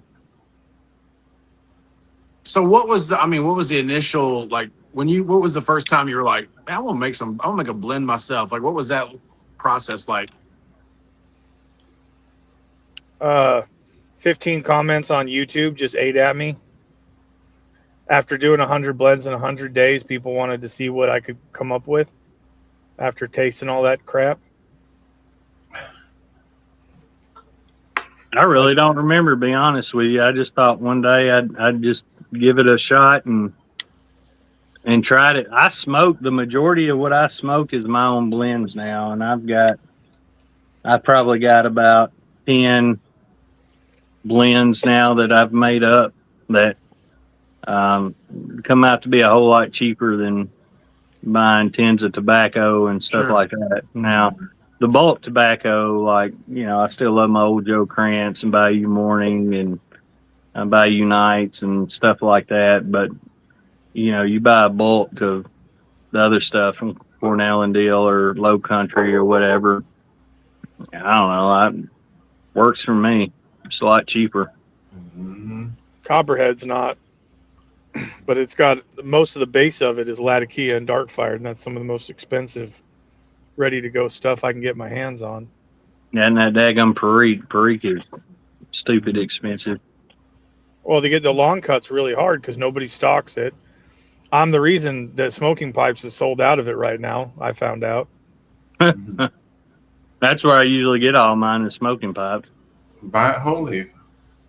Well, that's kind of my next step is I want to start and do some whole leaf stuff and trying that out. And topping, I've not ventured off into the topping yet because I've not done enough research on it to know what I'm doing. So I saw you did a video, I think, Walt, where you were boiling stuff down and misting and stuff like that. So Yeah. that's kind of gave me an idea of what I need to be doing. I did a whole bunch of research, and I used AI to go sift through like German and European forums that I have no ability to read. Yeah. And the consensus is mainly if you use alcohol, you're pretty safe. You don't have to worry too much about introducing something that's going to create mold. Yeah. So if you stick with the liquors, you're going to be real safe as far as that goes. And all the tinctures I made has got some kind of alcohol in it because basically just something soaked in alcohol. So like anything I got with cherry in it is cherry soaked in grain alcohol, or the anise ones are soaked, the anise pods soaked in alcohol. The aromatic I made for Katie, I used real baking vanillas and then vanilla vodka. Ooh. Oh yeah, there you go. Wow, And yeah, I when get vodka. That's, all the flavored vodkas out nowadays. That should open up the door to some things, right? I mean, Mhm. It dries And up pretty well, but using the baking vanillas, that leaves it looking like Sutliff tobacco. It's real sticky, Mhm. but it applies pretty easily with the spray bottle. It worked pretty well. So Backwood Codger came up with his blend, and I don't guess he minds because he actually put the ingredients on one of the YouTube things. But he used 50 Latakia, 25 Dark Fired, and 25 Perique, and I took it. That all? That's all he put in it, and I turned around and took it and took some. I can't remember which bourbon I took, but I took some rum. I took some rum, dark rum, and some honey, and something, and maybe can't remember if I used something else on it, but I misted it for a while, and I over misted it. And it when it dried, it was kind of crumbly. Uh-huh. So I rehydrated it a little bit, and it actually turned out pretty good. But yeah, I haven't figured out the the correct ratios yet to do it. Lukester's comment made me laugh. Sorry. He's Yeah. suggesting grape vodka. Yeah. Mix it with Captain Black. Get some Mad Dog 2020. Make his favorite blend Captain Grape. Instead of a codger blend, you'd be called a college blend. It's Mad Dog. Ugh. So if I were to get, I'm just asking. So if I were to say, hey, I want to just try to blend something, right? So I buy some components, and I put this percent of this in, that percent in, and I get it all together, mix it. Now at that point in time, should I press it? Is that what you're telling me I need to do, or don't have to do that? No, you don't have to. It just Okay. needs to dry out. You need to remove the moisture before it gets trapped in a jar, or you're going to create an environment with enough moisture for bacteria and mold to grow. So once you get the moisture down, then it's pretty good. I can send you, if you'll email me, I'll send you all the blends that I've done. Like I said, there's no topping except for that one backwood codger, and I didn't exactly write down all the ingredients on it, but mine is just leaves that are ribbon leaves that I've ordered from smoking pipes that are Cornell and Deal stuff. Yeah, that's what I ordered some blending components about 5 months ago, and they've just been sitting off to their side in a little humidor, just sitting there. Mm-hmm. And I've been looking to just play a little bit for fun, and just see. And I was kind of curious if once I start getting kind of a recipe, if you will, to start blending some of that into just making like 4 ounces of something just for fun. Do I need to press it, or do I? No, blending it and just. No. I've even done some with just a book press where I just put them in a Ziploc bag, let all the air out, and stack some books on top of it, and let it rest for 3 or 4 days, and it's pretty darn good. I've noticed that when I press my blends, that it mellows out the blend. Like a lot of mine are vapors. I'm a big vapor guy. Yeah. And I've noticed that when I press it or put it in a noodle press, that it mellows it out. And sometimes, to be honest with you, I don't like it as much mellowed out. So I don't do it with all my blends. But man, if you'll email me, it's I'll send you what I got. I have no problem sharing what I've got and see if you like it or not. Yeah, man, I'd like to just try. I think it sounds fun, man. It sounds interesting, You need you need a scale, obviously, and if you're gonna jar it, hang on, let me get it. I'll show you exactly. This is what I use. I've got just a regular old scale that'll do ounces, and then I put this on the scale and zero it out. And then I put it in a mixing bowl that's a little bit bigger. And I only do 1 to 2 ounces at a time, usually 1 ounce at a time. And then this thing right here goes over all your mason jars, small or big, wide or small mouth. And I put it in a jar and I mix it really good in the mixing bowl with my hands. And then I put it in a jar and let it. Well, I say I let it sit. I don't always let it sit, but it tastes better when it sits. You'd laugh if I made a video showing I know I did make a video a long time ago showing my funnel. It's a big gulp cup I cut the bottom out of. Yeah. There you go. Hey, that's the cheap way. Also, Robert, something like Yorktown is like a good. If you already have some components like some Freak or Dark Fire, something like Yorktown, something easy, just add like 5% or something to try it out. And Low Country's got a bunch of like natural Virginia burley and natural Virginia. So pretty good. Just if you just want to put some alcohol in it and press it and make a Navy cake or something out of. I don't know. I mean, Garrett's got me thinking about this flavored vodka thing, like how that come out to me. That kind of might sound kind of fun to like try some. People try can some use, different they things. use bitters too to make to get walnut flavors and stuff in some blends. Well, don't do like I Jim did from and Emerson overdo it. Southern. He did that. Yeah, Jim uses he switched from using alcohols and liquids to using the bitters. Oh, okay. Now the food grade like vanilla flavorings and all that does contain some alcohol. Just so for reference, when you're mixing, FDA regulates it has to be some percentage of alcohol. So when you mix it with your alcohol, just know that it's going to be a higher quantity of alcohol in that mixture already. Right. Okay, that's good to know. David said fuzzy tobacco lights easier. So go ahead and let it motivate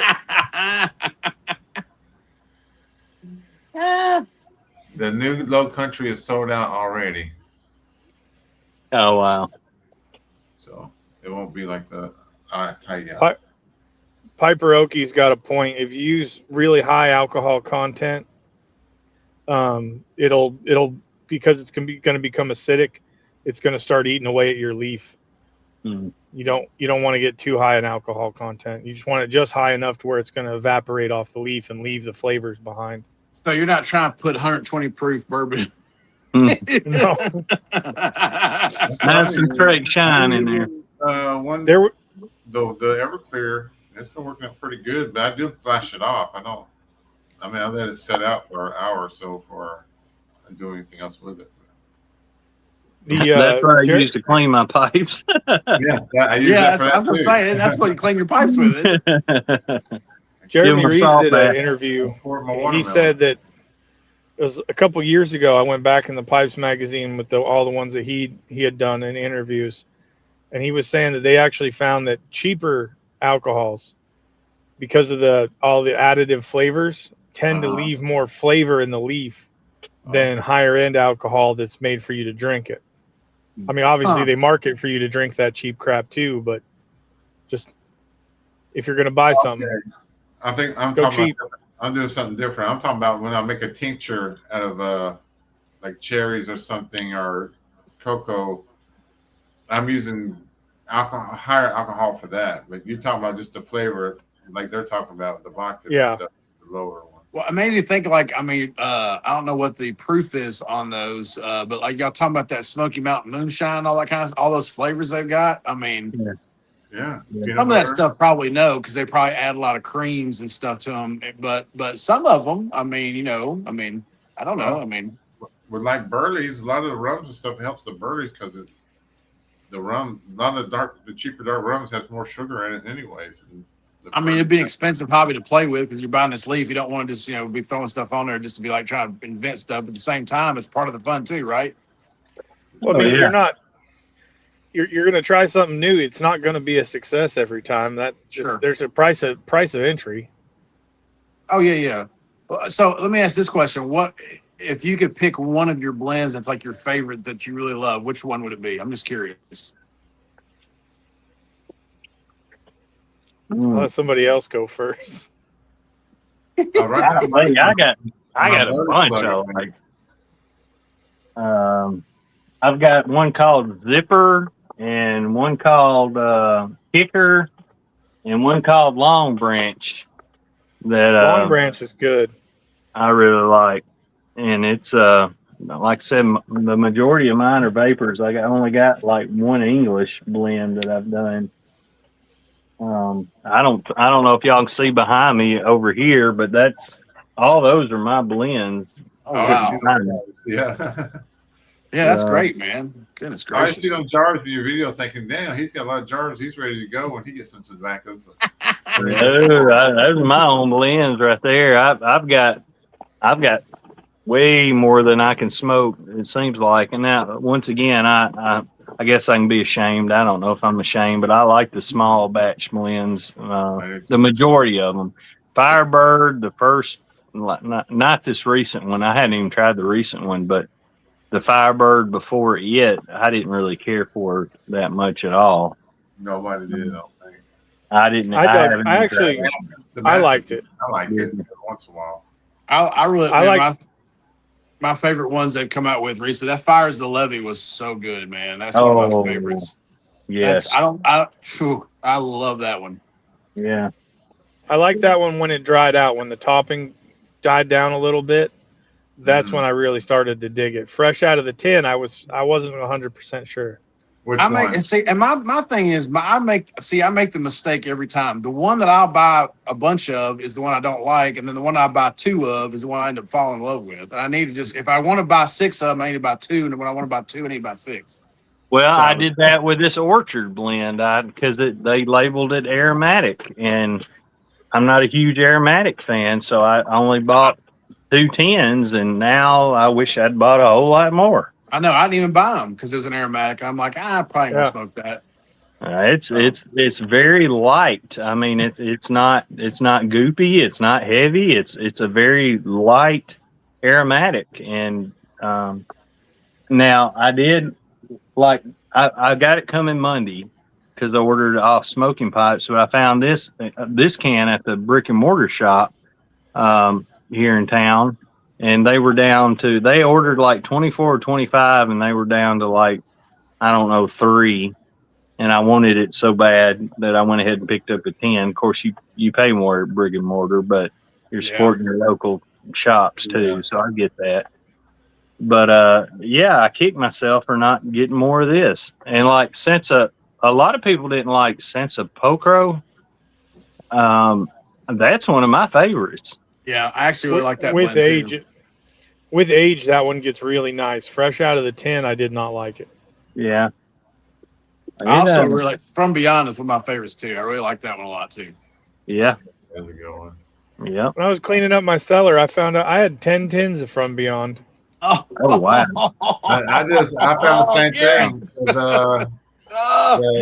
That's awesome. Somewhere Navy Wow. Cast. I had like 5-10 tins of it. That and the Navy Cast was a really good yeah. one. Yeah. Yes. I got like 6 tins of Navy Cask, and I got like 8 tins of Black Locust. I got a whole bunch of that. I bet Walt. Hey, Walt, trivia question. Guess which one I bought the most of? This year? Well, yeah, earlier. Yeah. 8 State. No. The Carolina Red Flag with Perique. Oh, yeah. Everybody loves And that. you know I love that blend. Yeah. I can't stand that blend. Hey, I'll trade you the Red Flake with Perique for Red Flake because I got a bunch of Red Flake.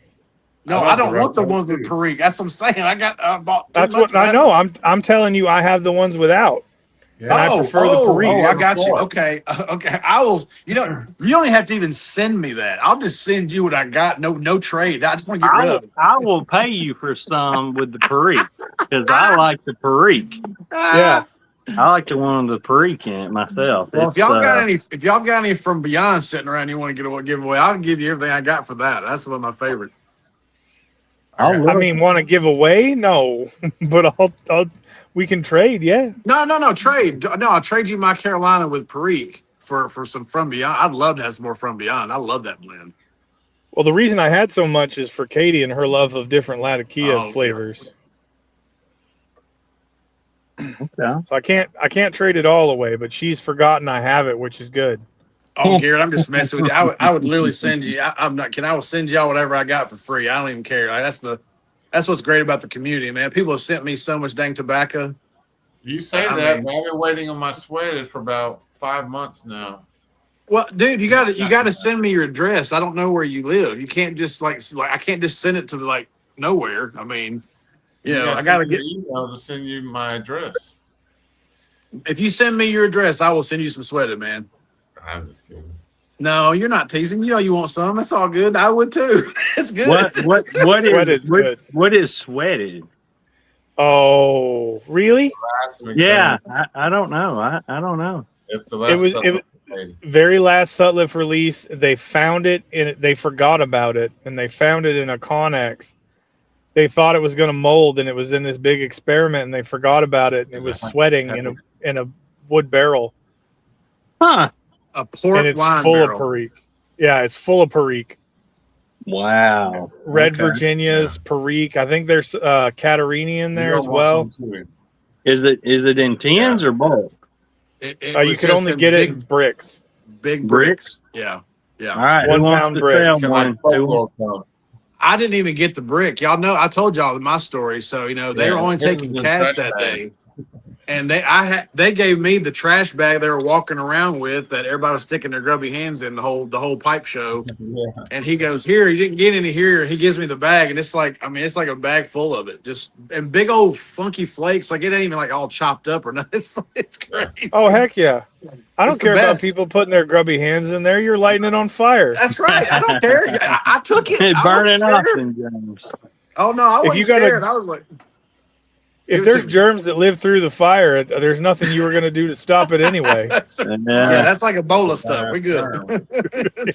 Next thing you know, we're zombies. So who cares? Where's Rick Grimes? We need him. Carl. Mm. That does sound like a good one. Yeah, man. Seriously, It's, y'all hit me. I'm serious when I say this. Y'all, best way to hit me is on Instagram, the House of Manners. DM me your address. I'll send y'all some stuff. I don't mind at all. Like I'm serious. People have sent me so much cool stuff. I don't want anything in return. Seriously. I'm gonna send you some stuff too. I'll send you what I've some of my blends. You can go through and see what you like. I'll pay for the shipping. To me. I'll pay for the shipping to you because I know how shipping gets. I know y'all all know how the shipping gets because y'all send out stuff too. I just kind of feel like it all washes out in the end anyway. As much as people have sent me, I mean, I don't mind doing that, man. Come on, man. We this community is so cool. It is really the best community on the planet, man. I love it. I mean, I've got people Absolutely. sent me.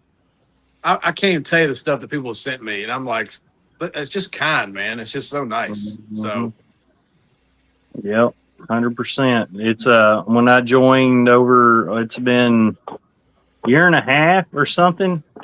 This blew my mind. I didn't know anything like this existed out there. Something people so far away that could come together and just be a real, a community and just sharing back and forth and sending back and forth and all that. It still blows my mind to be a part of it. It's crazy. When we met at Milltown, it's like we already knew each other. Yeah, Yeah. it really was. It really never was. met in person. I got people coming to me going, Robert, hey, what's up, buddy? Like we've been hanging out for 20 years, Like I ain't never met this guy in my life, but we've been talking online for 2 years, Yeah. That caught me off guard at Muletown, how easy that was, hanging out with everybody. But that's part of why I put together that website, man, because this community needs a home where we're not going to get hounded either.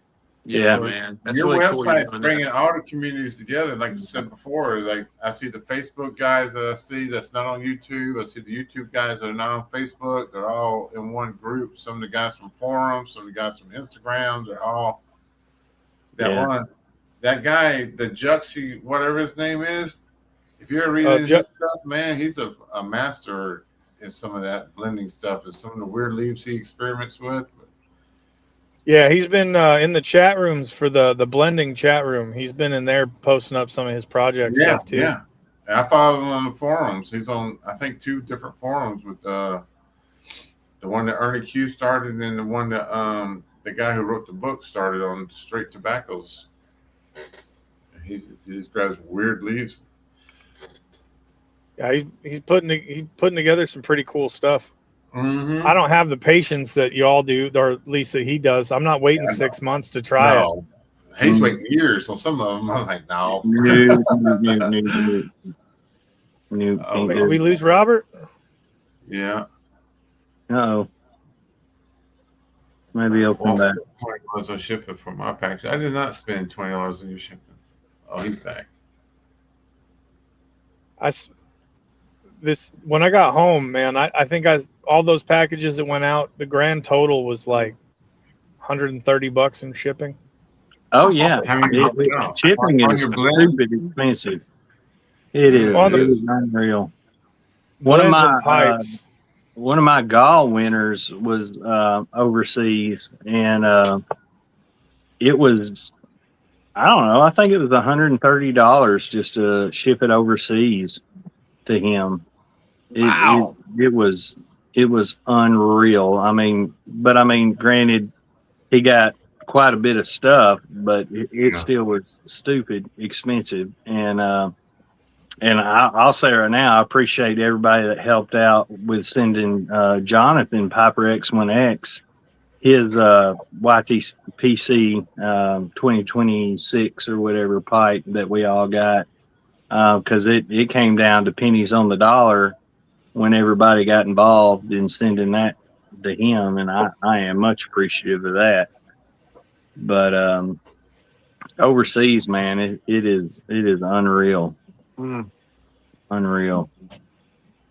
But even here locally, I feel like it's gotten unreal. The tampers that I've sent out, I mean, it costs more to ship them than it does for me to make them. Yeah. You know, but I don't mind doing it because I enjoy doing it. And, you know, I want to make sure, I want to try to make sure everybody gets one that's in the community, because I really like making them. The guy, and I wish I could remember, I'm horrible with names, but the Dottle and Briar guy I mentioned on one of my videos, he saw one of my tampers that I'm going to send him. He said, well, why don't you make me a big batch and I'll take them to the Vegas show and I'll sell them. And I've never sold any of my stuff. I've always given it away, so I've never thought about selling my stuff before. And he thinks that they'll sell pretty well, so I'm kind of excited about that. If it turns out that they may sell well, I may do some sort of Etsy or eBay or something like that to see how well it works out. You should, man. I mean, I think that's the thing, is that I think most people are reasonable, that, you know, we want to be able to support. Sometimes I buy pipes to support somebody I really like. And I know it's going to be a good quality product because, you know, that's handmade. It's something they're doing.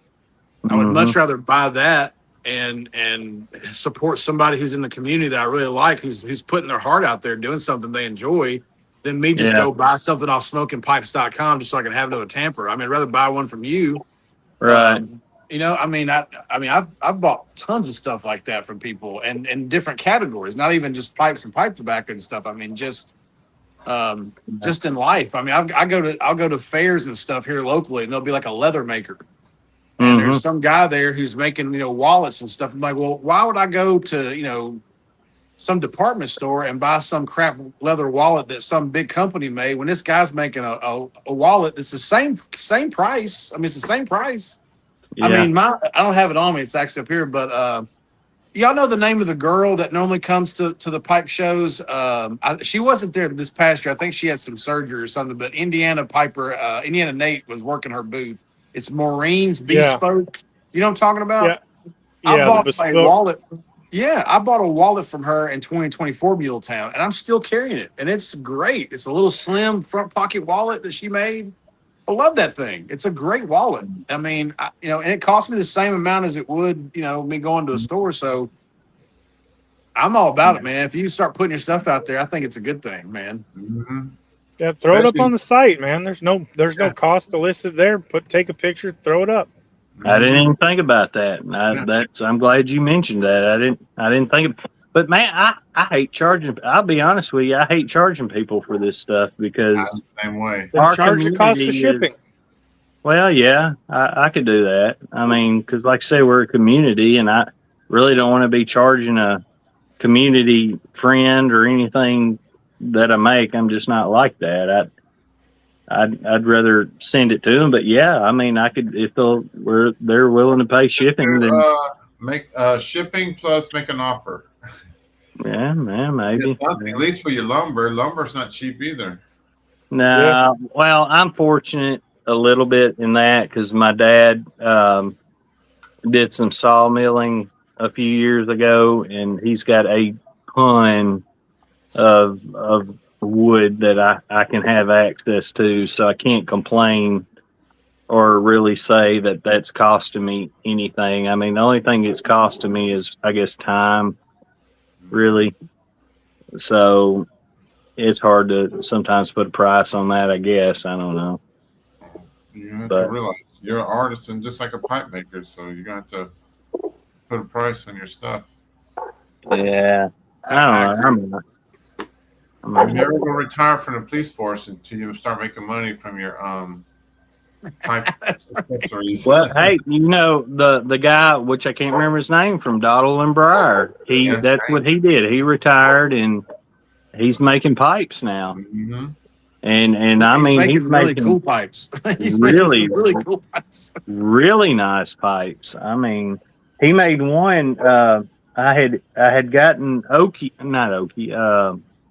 Papa Bear had put one of his pipes on a video and had mentioned him, and I thought, you know, Father's Day's coming up, Yeah. and so I messaged him and I said, hey, this is what I'm looking for. I'm looking for a bulldog and this, that, and other. He said, well, you got me at the right time. He said, I just got done with, where'd I put it? He said, I just got done with this one right here. And I said, you know, what really stood out to me besides the bulldog and it being beautiful was that blue line. Yeah. Mm. And, you know, law enforcement's thin blue line. Right. And I said, man, that's it. That's what I want. And I actually had a conversation. I called him. We talked for a good long time about stuff. And he's been retired for a while. So, and I'm coming up on retirement. And he gave me a lot of good advice on things, you know, that I can do because I'm obviously too young to stop working. I've got to work. But what I can, you know, look at and do and things like that. He's super great guy, super nice. He is awesome. Awesome guy. He's gonna sell some of your racks. Didn't you say he's gonna take some to the show for you? Yeah. He's gonna take some tampers and I may try to do some trays, tobacco trays and stuff, and see. And he's gonna try to sell them. See what he can do. He's like, you buy a pipe, you got to buy a tamper. You know. Hold So, on. I don't know. Here's the first one. You got one of the originals. I need to Oh, send you geez. a 2.0. I've got Yeah. some 2.0s now that I've done a little better on. Oh, what's wrong with mine? Oh, is that your pipe tray? Yeah.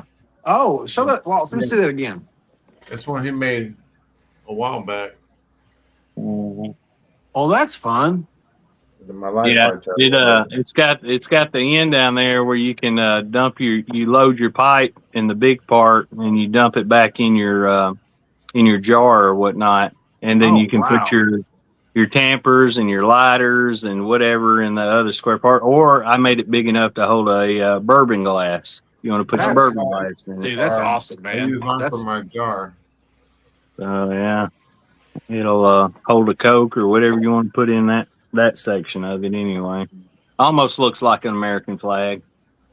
Yeah. I think that it's too. cool, man. But, There's no reason you shouldn't be making a little bit off that. I mean, again, like you said, not trying to. I mean, I see what you're saying. You enjoy doing it and you want to give back too. But like I said, I mean, you want to. I mean, I think most people would say, "Hey, Nobody look, man, I does. don't mind spending some money on something like that to support my guy, and also I'm getting a really quality product this guy made." I mean, come on, that's common sense. I mean, yeah. Well, I don't think anybody would. Just the concept of this, when it gets too expensive for you to just keep doing for free and then you just stop. No one's Yeah. going to want to see that when they want Right. something from you. Mm. So if you Right. made a little bit of money that justified keeping it all going, no one's going to be mad about that. no, Yeah. not at all. Like for I the think how much tobacco money I- blends how much I'm money putting I throw together. away every week at coffee houses and all kinds of stuff. I mean, how much money I'm trashing each week. I mean, last thing I care about is I'm getting ready to buy a product with somebody and I'm not getting charged for it. Like, I mean, come on, man, I'd pay for it. I mean, Yeah, it's all I work with mainly walnut and cherry. I like working with cherry a lot, and then every now and again I'll do some ambrosia stuff.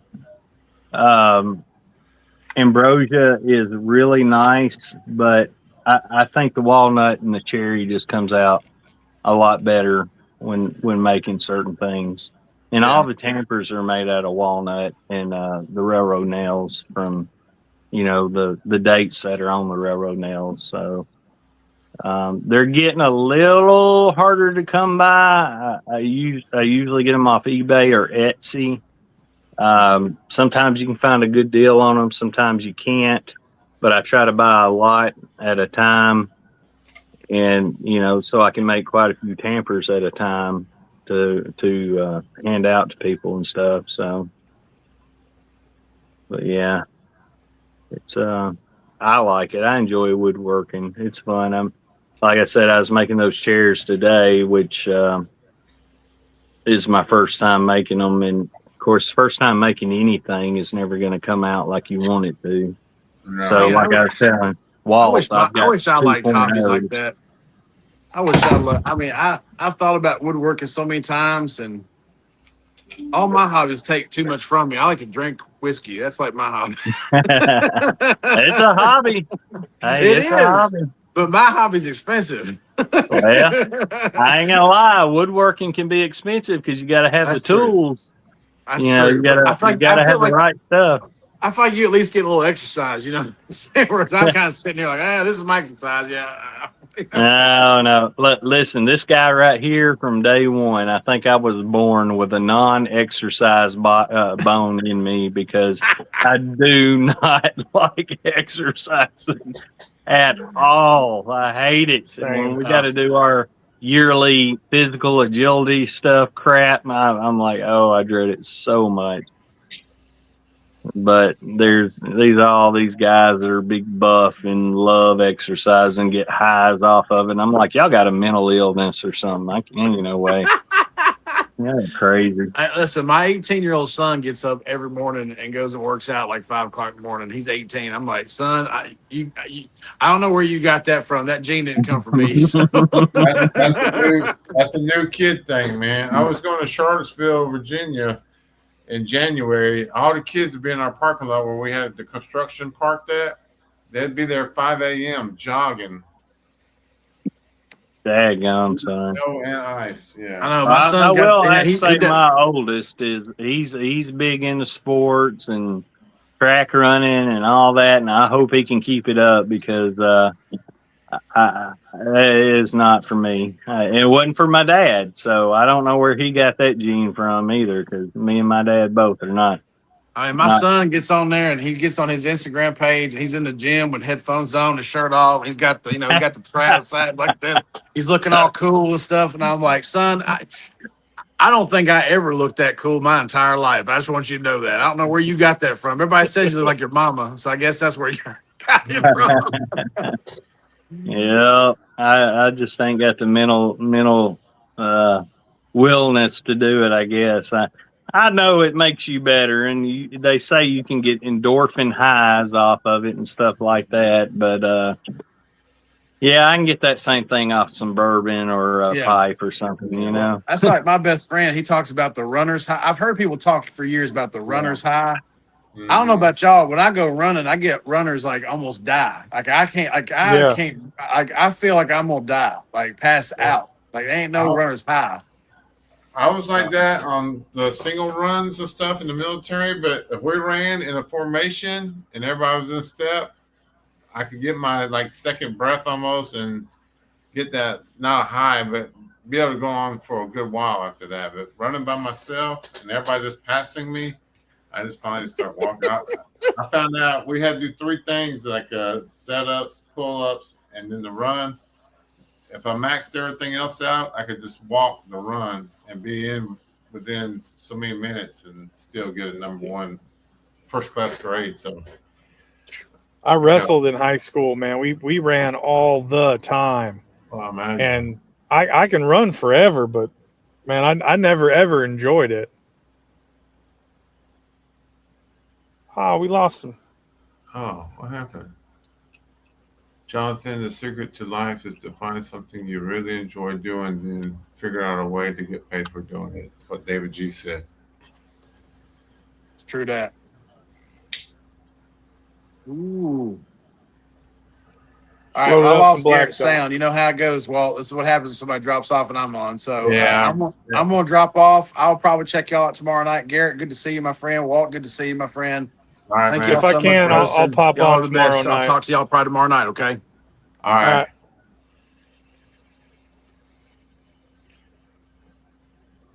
Well, Walt, I've never been able to hang out with you this long. How I long do you know. do this? I'm normally out here at 12, but since you were here and Jonathan and Robert came in late, and Chris normally stays on longer because he can handle the West Coast, but Well, mentally, I'm still on Mountain Time, so it's only 10 Oh, p.m. yeah. for me mentally. right. What are you smoking now? I just loaded up that black dot and put it in my Dagner cob. I need to try that. Somebody sent me some of that. I need to try it. It is definitely different than the other similar coins. I like the way the Perique comes through on it. It stands out a little bit. I don't think it's worth the extra cost though. That's what I was wondering. What could they have done different? It's the same Virginia, it's the same Perique. What When would it's it be? coming out of the same exact factory, so it's the same people Mhm. sourcing the leaf too. It's not like there's Yeah. a giant difference. Cactus said he got 4 ounces of that. I got 2 ounces at Edwards in Denver, so I paid Colorado excise tax. It was $30 for me to get this 2 ounces. I'm gonna enjoy every friggin' minute of it. So what's your favorite one like that? Well, that's Virginia with Perique in the middle, right? And Yeah. then there's 7 others that's got the same kind of setup. I've had the Dan's Tobaccos. Can't pronounce it, but it's, I forgot what it was. They had one like that. I think Davidoff put one out. Scudo, I think, had one. What's the best one? I know I've been sent the Davidoff one, but I don't remember trying it, so that doesn't speak well. Okay. Honestly, a lot of the coins I don't like very much, so for me to like this one at all kind of stands out. Oh, okay. I liked the 403 Superior Round, the ones with, a rich amount of Kentucky. Yeah. I like that. Almost anything that's got Kentucky weaved in there, I tend to enjoy.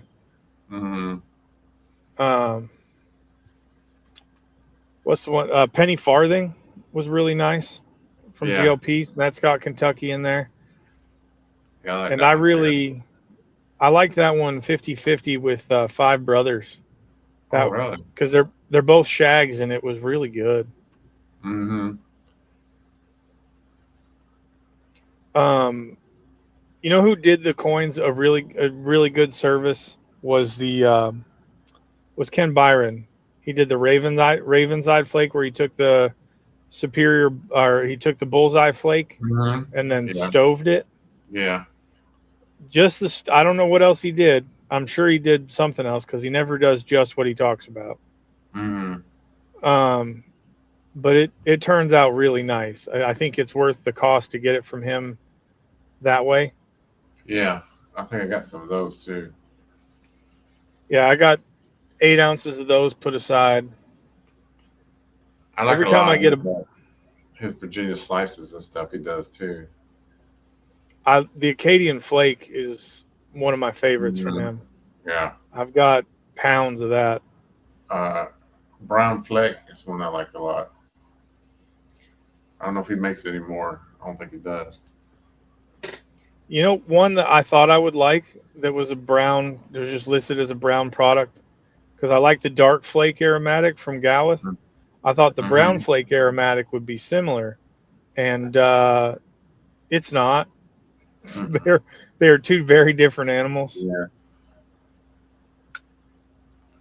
Sorry, guys, my phone died on me, and I just plugged it in, so I don't know if it's going to last or not. Dr. Bob said he likes the Davidoff medallions. It's better than the Bullseye Flake, but they're both good. David G says he prefers Bullseye Flake better than the Black Dot.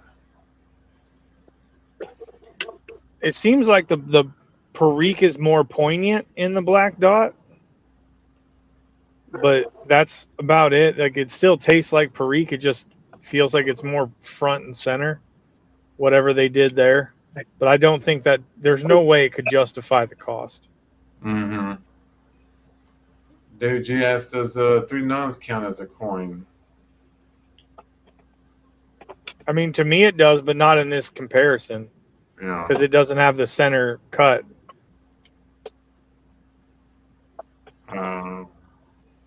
David G gave me my first 10 of 3 9s. I've actually not even opened it yet for my birthday. I've got it cellared right now because I hadn't wanted to get into it yet. So it's a vapor, right? No, Three Nuns has Dark Fired in it. It's close. Oh, As far as I understand, it's closer to. One had one of them had Freak, and then the other one became Darkfire.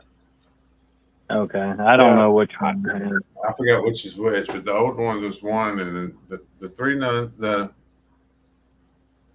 original one was Darkfire, I think, and became a Perique later or something. I've had Three Nuns aged, but I've never had a fresh 10. I just bought my first fresh 10 today from that shop I visited today.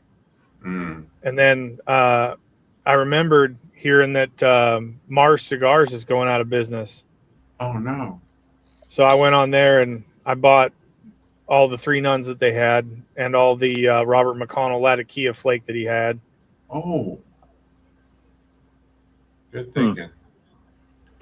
Yeah, Mars Cigars, if you guys have ever done business with him, Mm-hmm. he's not like clearancing out anything. He's just gonna sell until it's all gone. Oh, okay. But he's real good people to deal with. Like if he's got a tobacco he's about to ship you and it's not in an ideal state, he'll email you before he sends it. He actually communicates, which a lot of the online people don't do. Four Noggins don't at all anymore. No. They used to. Heck, you buy something from Four Noggins, you're not sure if you're going to get it for the next month. All right. I've used them one time and I was not satisfied, so I don't even use them anymore. I use them I because they use have them- blends I like. So, They don't charge Colorado excise. Oh, yeah, and they ship to Canada too. A lot of people like that. Well, Canadians mainly. I've been getting some blending tobaccos from them, but my last order was missing 2 whole pounds of blending material, and that was what I was counting on. I ordered everything I needed for Katie's aromatic, and when I got home, that was going to be the first thing I did was start getting her vanilla put together, and Why? I couldn't do it. Why would you order that from them instead of Smoking Pipes? Because I ordered it to the house in Colorado. Oh, It's cheaper, yeah. Okay. Yeah. If I order it here to Florida, then I got to pay to get it on the plane with me back. Mm-hmm. I got you. So Colorado will let you smoke dope all day long, but they'll tax the shit out of tobacco, I guess. Yeah. Oh, that tax marijuana too. Yeah, they tax marijuana, and you can get mushrooms now. The psilocybin mushrooms, you can legally buy mushrooms now, but you got to pay a really big tax on tobacco. Good grief. Okay. Dave G said the old one was a vapor. Dark Fires in the newer Three Nuns. So Okay. the Bell ones were vapors, I think, and the new ones are Dark Fire. I think.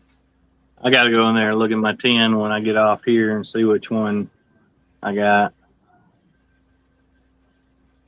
I mean, I like dark fired, so I'm good with it. Mm-hmm. Good with either one, huh? I really wish, and I know that this sounds fantastical, but I really wish that Perry Jensen could have just been left in charge of some small portion of Mac Baren and been allowed to just keep running the roost.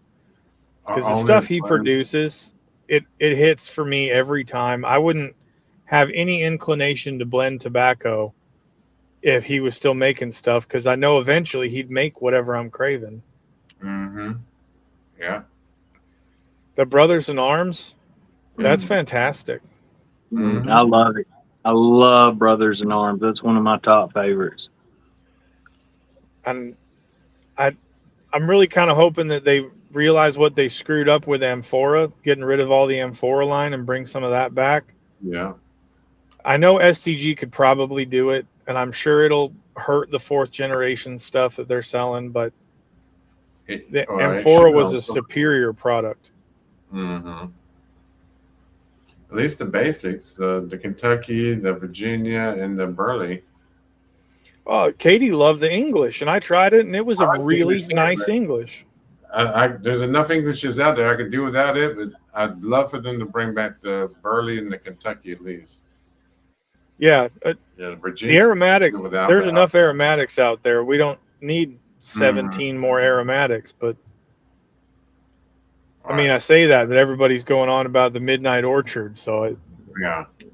doesn't sound like I'm rooted in reality. Well, it's not a like I subtle said, it's aromatic. very light. It's a very light aromatic. It's not one of the goopy, heavy, let it dry for an hour aromatics at all. It needs maybe just 5 minutes of dry time, but it's not a heavy aromatic at all. Didn't I send you one of my aromatics, Sal Dog? A little pouch. You did. I don't remember, and don't take that offensively because I don't Could have been. remember. I could have. I only sent it to 2 people, and I sent out a whole bunch of that backdraft to people. But yep, backdraft is overkill. Copperhead is what I was looking to make, and backdraft was where I could stop. But backdraft is full of Sutliff tobacco and Mac Baren tobacco, and there's no making that. Yeah. But the aromatic that I sent out, that one is actually I used some of Emerson Southern Forge's tobacco to make it, so I can never make that one again. But he used a lemon Virginia, and it came off with this like lemon, really nice, like a lemon tart sort of thing. And then I mixed it with Mac Baren's vanilla cream, and it was this lemon and cream flavor that was coming through. It was fantastic. Yeah, and I gave some of that to Jeremy Reeves about right after Muletown. Wow. And so I'm hoping maybe that played some sort of small inspiration for Midnight Orchard, but I doubt it. I may have. He may went right to work on it. So y'all did or did not get any? What? Of what? Midnight Orchard. I got 2 orchards coming. I didn't get any. I've been traveling the whole time when it came out. I'll go by tomorrow to the brick and mortar. I know they had at least 2 tins left. I'll get you a 10 of it, and I'll send it to you. And that way, at least you can try it. Or Katie. Katie will like it. Urban Hermit says his favorite Amphora blends are the full aroma Kentucky. I like that one too. The original Burley, that's the best one. And I do like Brothers in Arms and Harbor Dreams. Yeah, the Burley, the Kentucky, I really like. The Virginia, I still have not tried. I have it all jarred up. I haven't tried Harbor Dreams yet, but the Brothers in Arms I liked so much, I went and bought 8 more tins just to have it. Yeah, I'm glad they're going to keep making that. I've got the other ones in the series, but I have not even cracked them open yet. So Not only that, they're gonna make more of them. So right. either this year or next year, they're gonna add some more to the series. Okay. They said he was in hog heaven when he seen Cornell Deal's tobaccos, the way they had it situated and the age on some of the tobaccos they had. That they said he was excited to dig into some of that stuff. Mm. If you guys ever get a chance to go down there and get a tour with Jeremy Reeves, please do. I will. It's really cool. I'm really, really excited to see what the next round of Steamworks looks like because of what I saw on my tour that I don't think ethically I should mention, but the next batch of Steamworks is going to be way different and it's probably going to be way better. Oh, okay. I like Steamworks. I smoked some while ago, and I'm pretty much out of it now. There's not even a bowl full, I don't think. Oh, really? The new one? You're out? Yeah. Yeah. You only got 110? Yeah. I think I've got 2023 and 2024. I've got a whole bunch of, and I haven't bought any more. Did they come out last year with some or the year before? Mm-hmm. Recently. I got last year's, and this is the 2026, and I've smoked through it. I liked it. Yeah. I can tell you how they're doing those, and it's incredibly labor intensive. Even if it wasn't for the FDA regulations, that one would need to be a small batch because there's no way they could keep up with production. Right. They've got a special setup they've modified industrial like crab boilers. Mm-hmm. And that's how they're steaming all the tobaccos in that one. And the new setup that I'm not talking about is much better. Okay. New Zonia said he loved last year's Steamworks. I like both of them. I didn't know if there was a difference in them. Oh, there's about to be. Oh, yeah. Mm. Adapt and overcome. Mm-hmm. All right, fellas, I'm going to have to call it a night because it's about almost 1 o'clock here. I don't blame you a bit. I appreciate y'all joining me and helping out. Well, if anybody wants, I'll just hop on in one of the chat rooms on the site and I'll just turn on my video there. We can do this over there. All you West Coasters and Alabamians switch on to the Tobacco Estates. Yep. Free video chat. Anybody can video chat. You just can't broadcast to YouTube. Yeah. Next Friday we will. All right. Well, you let me know and you can try it out. I can turn it on to where you can try it out without having to pay if you want. Okay. All right. I got a little button for that because I had to build it for trying it out, making sure it worked. I wasn't about to ask anybody to pay for a feature that didn't work. Yeah. Well, we pay if we need to just give it a test run. Only because it charges me by the minute. Oh, by the minute. Like the old cell phones. Yeah. Man, all right, y'all. Well, have a good night, and probably talk to most of y'all tomorrow night too. So take it easy. Yeah. Appreciate it. Have a good night. Week. I'll see y'all tomorrow, hopefully. Yep. All right. Bye. Bye.